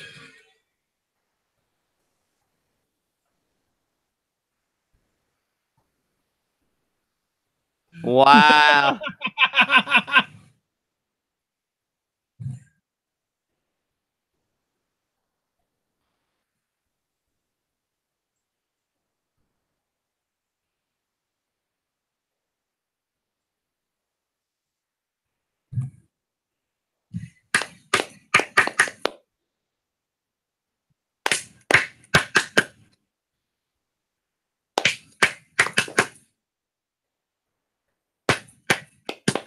Dude, Flash is messed up. I think he might have like I don't know if he has a broken nose, but he definitely has a messed up nose. Well, Flash looking mortified as his title shot has just left his hands. And are we even, let me ask you, partner, when he says next week, that's not going to be at a Progress event that we're going to see, right? That's not an actual chapter, because I know those usually are month to month. So we're not even going to see that. No, actually, they happen a little bit more frequently than month to month at this point. Okay, so can you just tell... Okay, can you just tell me, without telling me who the world champion is, are we going to see Zack Gibson's cash-in for Chapter 24? Yes. Awesome. I'm so happy you said yes, because you know what a huge Zack Gibson fan I am. I would have been heartbroken. Chapter 24 will, it happened 1 week after Chapter 23, yeah. Okay, fair enough. And it happened in Manchester. Yeah. Congratulations. The Origin hates Camden. Congratulations to Zack Gibson. Your heart's got to break for Flash Morgan Webster. A controversial finish. He got his foot on the rope. And now he starts back at the bottom. I mean, that's what we talked about. Everything came together at the worst time for Flash Morgan Webster. His first loss to Scurll. Then he learns that he's going to put the trophy up against the man that he barely beat in the finals of the Natural Progression Series 2. And yeah, it just all kind of fell apart for Flash Morgan Webster. Here we go. Dude, this is going to be nuts. Hell, you know what's so poetic about this match as far as on the commentator side of things with you and I? Very early on in Progress, if you remember, I even said that Mark Andrews, he might have been the original aerial assassin. And he's going against the true article here in Will Ospreay. So this is going to be a match for the ages to me. This is going to be a match where when everything's said and done, you and I are probably going to look at each other and say, God damn, what a world title match that was. So I am looking forward to this. Here we're getting a video package here, recapping Mark Andrews' return and really just how we got here to the main event of What a Time to Be Alive. What a time to be alive. We already saw the Origin make history tonight by becoming the first ever 2-time Progress Tag Team Champions. Mark Andrews looking to make his own history tonight, looking to become the first ever 2-time Progress Champion. And these fans, I mean, the love that they have in their hearts for Mark Andrews never waned. But at the same time, you know they absolutely adore Will Ospreay as well. So if there was ever going to be a split house, this was the main event to do it. Yeah. Yeah, that's definitely true. God, look how happy Ospreay was when he won. Like, and look how happy Smallman was when Ospreay beat Havoc. God damn. I'm free. That really did have to be what it felt like, right? Absolutely, partner.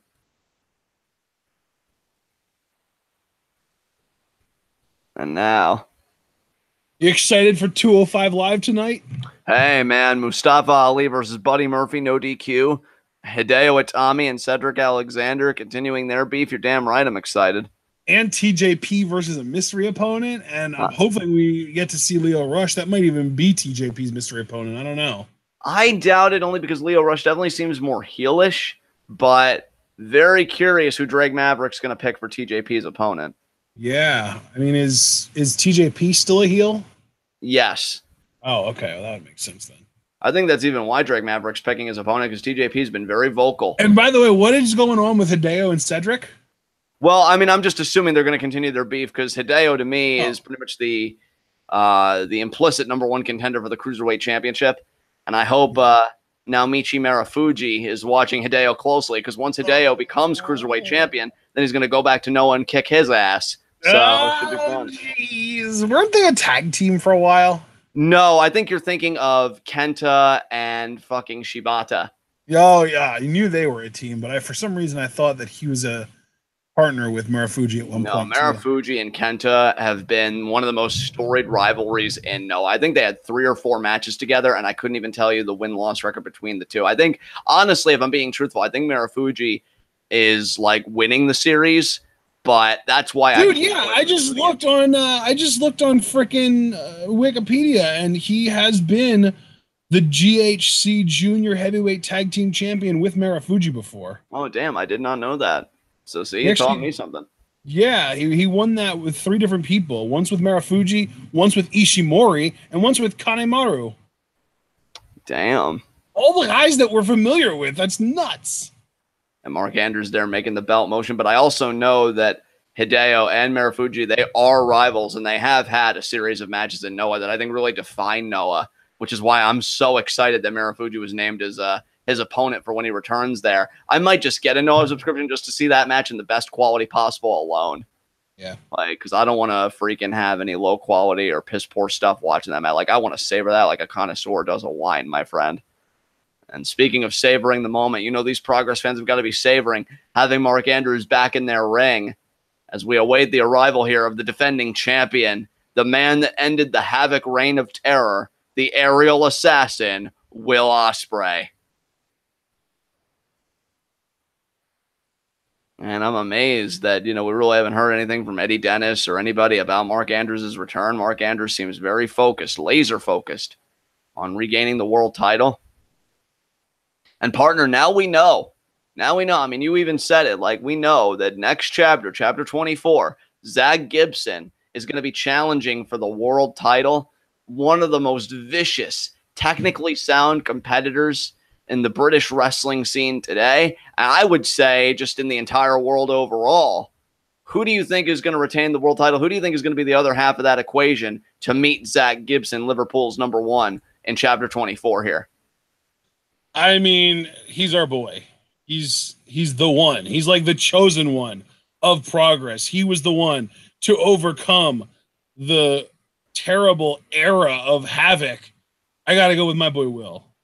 You're going to go with Ospreay. That makes all the sense in the world to me. The question I have for Andrews, it's not that he stopped wrestling, so I'm not really worried about ring rust or whatever, but I think being back in your old stomping grounds, I think that's a whole different kind of reacclimation. Meanwhile, when Mark Andrews stepped out, Will Ospreay stepped up, and he's become the man around here. He's become, for all intents and purposes, the ace of Progress. And you got to imagine Will, for as much as he loves Mark Andrews and for as much as Mark Andrews' praise of him means something to Will, which I genuinely believe it does. I genuinely believe it does. I have to feel on some level, though, if I'm being honest, that Will may feel a bit slighted by Andrews. Like, how dare you, when I've been holding down the fort, when I was the one that stood up to Havoc, when I was the one that got curb stomped by him and got threatened with a freaking axe, but I still persevered and took his world title. How dare you come back as if you were on some vacation and think that you can just take this from me so easily? I mean, do you think I'm out of line here, or do you think that Ospreay does have that fire under his ass tonight?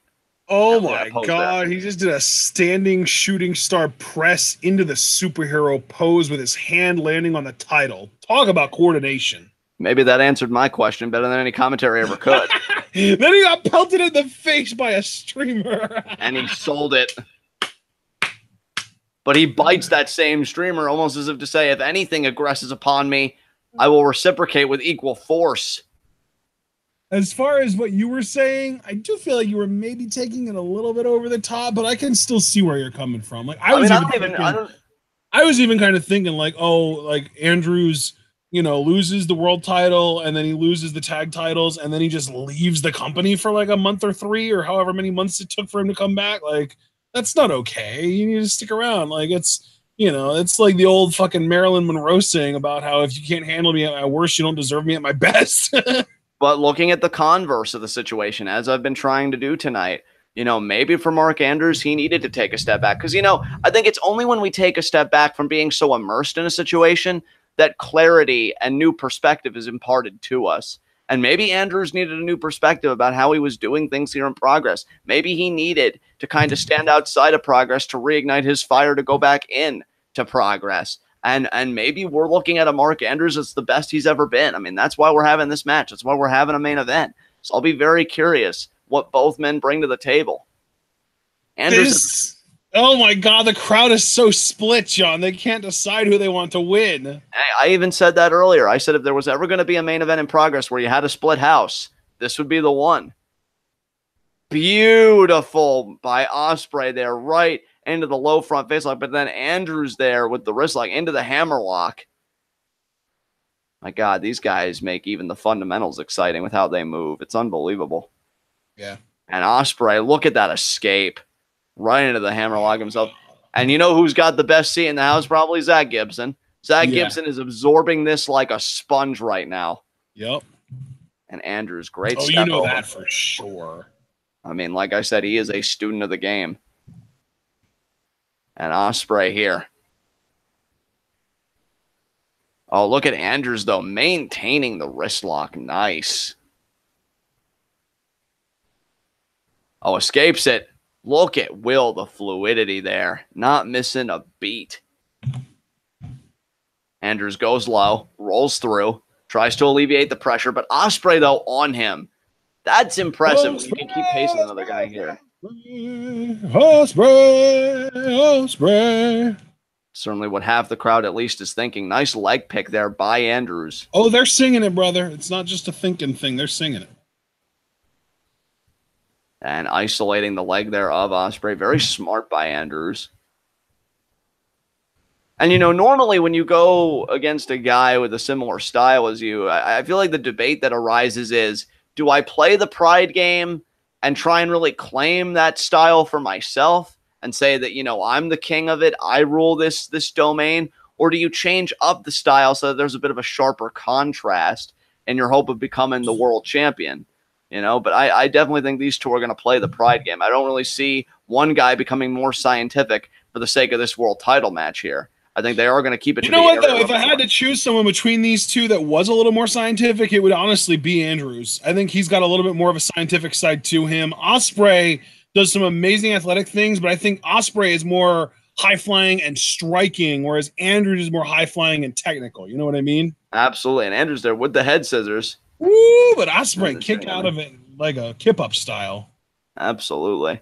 Well, I think for Ospreay, it's about sending a message. You know what I mean? Like, he doesn't want to show weakness in the face of his challenger, especially a challenger that really, if you think about it, like Progress up until Jimmy Havoc injecting chaos into the equation, I feel like Progress was just kind of Andrews' destiny. Like, this was my promotion to really protect and to be the center of, and then Havoc took it away from me, and I was never really able to get it back. And, you know, it's convenient it's convenient that Andrews comes back in when the Havoc era is over. You know, maybe he's thinking, well, now that the storm has dissipated, now that calm has been returned to progress, now I can come and reclaim my kingdom. But Ospreay's not looking to forfeit it so easily. There's the wrist lock again. You're getting a little bit quiet. Just make sure you're up at your mic. I apologize there. Thought I was leaning up against it enough. And Andrews there with the escape. Nice arm drag. Oh, but there Andrews. Oh, but Ospreay lands on his feet. Oh, but Andrews with a drop kick. And now Andrews here. Great control there. Oh, that's much better.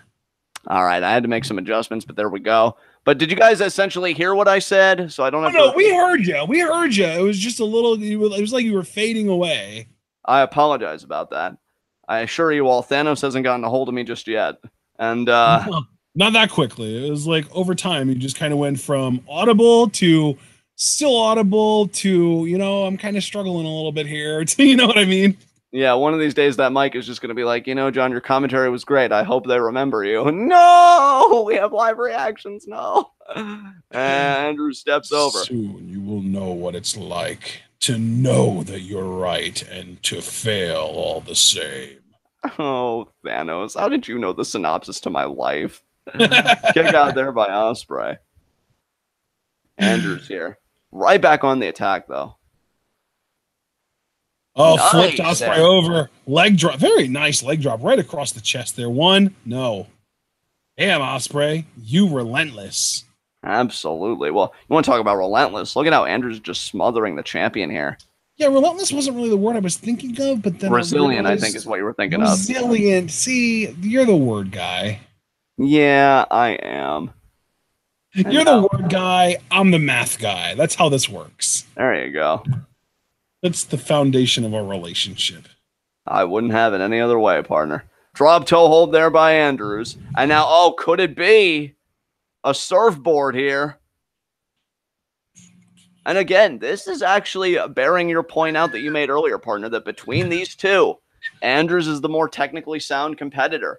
And I think dude, I love that Ospreay is like grabbing his hands together so that, yeah, he's doing everything in his power to prevent Andrews from getting him in, basically like a Romero special setup. He's really like, no, you're not allowed. You can't have my hands. If you must, stomp my legs. See, okay, that was acceptable. It hurt, but that was better than the Romero special. Absolutely. Ospreay making a choice, but Andrews, though, look at that, isolating the leg. Andrews is going after the limb. Oh, my God. And now Indian deadlock here. Ooh. Are you kidding me? Shawn Michaels used to do this variation of it. Shawn Michaels, I think he had more of like an inverted figure four. Triple H used the Indian deadlock at WrestleMania 19. I know Triple H also did use like a true blue inverted figure four against Daniel Bryan in the build up to Mania 30. Right. Or no, you know what? That might have even been... No, you know what? He did that to Seth in the build-up to WrestleMania 31, right? It was either 2 or 3. I don't think it was 1. Oh, yeah, because Seth, I think, missed WrestleMania 31. That's right. Yeah. So it was WrestleMania 32. Nice. Oh, but Ospreay. Oh, but he missed. Okay. See, and that's what I meant, too, when I said that Ospreay was more high-flying in strikes. See, my analysis is pretty good when I really put my mind to it. I've always thought so. And Andrews. I feel like Andrews is more of that like pure lucha though. Like Andrews really is like just a white luchador. Do you think he'd fit well in Lucha Underground? And maybe. I don't know. He would almost. That's the thing though. Is like I feel like in Lucha Underground, gringos are generally more heel. So I don't know if Andrews would be able to pull that off. Yeah, that's true. And Ospreay, unless you would put a mask on him and give him the Son of Havoc treatment. There you go. Well, I guess Angelico got cheered too, but he's not like a white American. He's from South Africa. And now you see Ospreay tweaked a knee. This is horrible. Well, you know that Andrews is working over the leg, and now you've got a visible limp on the part of the champion. And Andrews, he's not usually the malicious type, but you know he's got to see that and just my opening. See, that's the thing. I don't think Andrews is a malicious type, but I do think that he is a win at all costs type, and that could end up causing him to resort to malicious means. Even though it's not the wrist, though, say Ospreay retains, Zack Gibson might adapt his game plan to be more leg-based.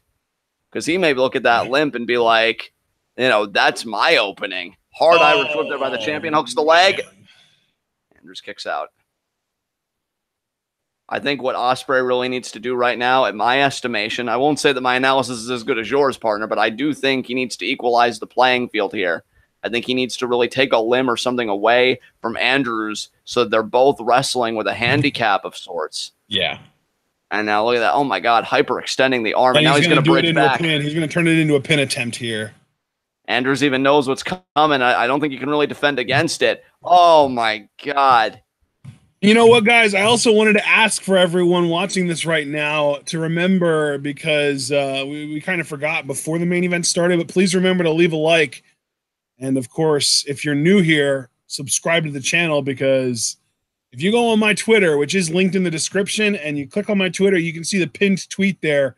That's our schedule for the next, well, not for the next month, but for the remainder of July. And it's fucking nuts. Our schedule is absolutely loaded. I actually kind of continued filling out our schedule into August.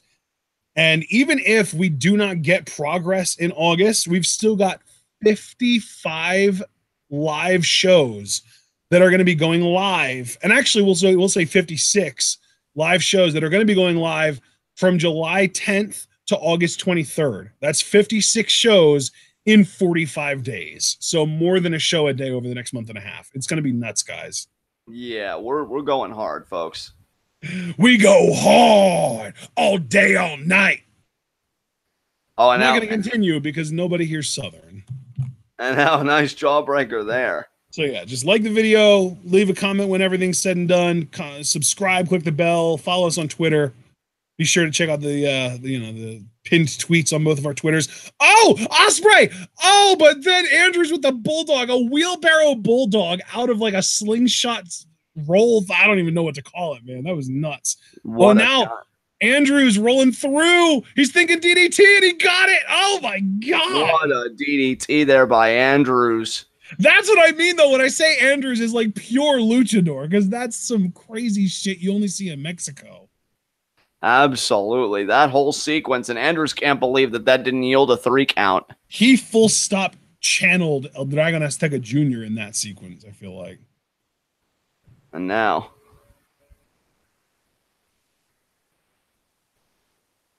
Andrews here up to the top rope. Oh, jumps over Will, rolls through. Super kick to the midsection. Oh, Northern Lights. Wow, bridge. Oh, my God. He rolled through, and now he's going to do like a corkscrew moonsault, I think. Oh, no. Will catches him 1, 2. No. Man, what quickness there by Ospreay. Look at that. Handspring. Oh, wow. Handspring Enziguri there. Oh, Essex Destroyer by Ospreay. I actually can't believe he got it off that early. 1, 2. No. Andrews kicked out. Will looks angry at the ref. How dare you? You think Gibson has a preference for who he'd want to face next week? And now. Oh, I don't know. It's hard to say, man. Honestly, probably Ospreay, because I think if anyone, if either of these guys can really give Gibson a challenge from a technical standpoint, it's way more likely to be Andrews than Ospreay. So that is true. Look at Andrews there picking the leg. Oh, my God. Trying to isolate the Will uppercut. Checks it and then uppercut. Now what's he thinking? He was thinking Oscutter, but he didn't get it. Andrews into the corner. Now Andrews wants another DDT, but Ospreay caught him. Oh, he flips Poison Rana by Mark Andrews. Jesus. Andrews, I've missed Andrews on these shows, man. It's been too long. Absolutely. Springboard in a strong way. Oh my God. West Coast pop too. No. Good Lord, Andrews. What even are you? Unbelievable. That man was a true blue Rey Mysterio West Coast pop. I love it. That man was a 1 count away from becoming a 2-time Progress champion. And now he's gesturing to the top rope where he's most known, but now Will picking the leg. He's picking the ankle here.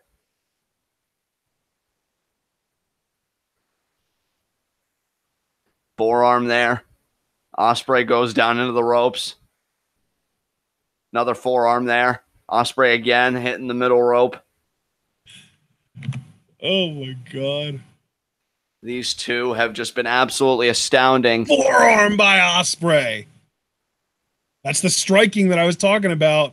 Andrews returns fire, but it's not nearly as effective as Ospreay's. And up. Multiple off. Ospreay's going to fire one back and nail him. Here we go. Andrews off the ropes. Boot by Ospreay. Ospreay might be thinking Oscutter here. No, off the ropes. No. Oh, the enziguri, the jumping enziguri. That was more of a gamengiri, really, by Andrews. And Andrews now. Off the ropes. Ospreay goes behind, sends him into the corner. Andrews up. Backflip into the DDT. No, Ospreay catches him. Ospreay's too strong. Got him up. Oh, but Andrews with the backpack stunner. Stun dog millionaire. And now Andrews. Oh, what is he thinking? Oh my God, Ospreay caught him into the cutter almost. Unbelievable. God Both damn. these men are down. Wow. And what is it going to take from Mark Andrews to win the title, or will Ospreay to keep it? I mean, we've seen a lot already. I think for Ospreay, it's probably going to take, either that corkscrew shooting star press or the imploding 450 or the 630. For Andrews, though, I don't even remember what Andrews' finisher is, honestly. I think he uses a shooting star press. Shoots the shoulder off the canvas.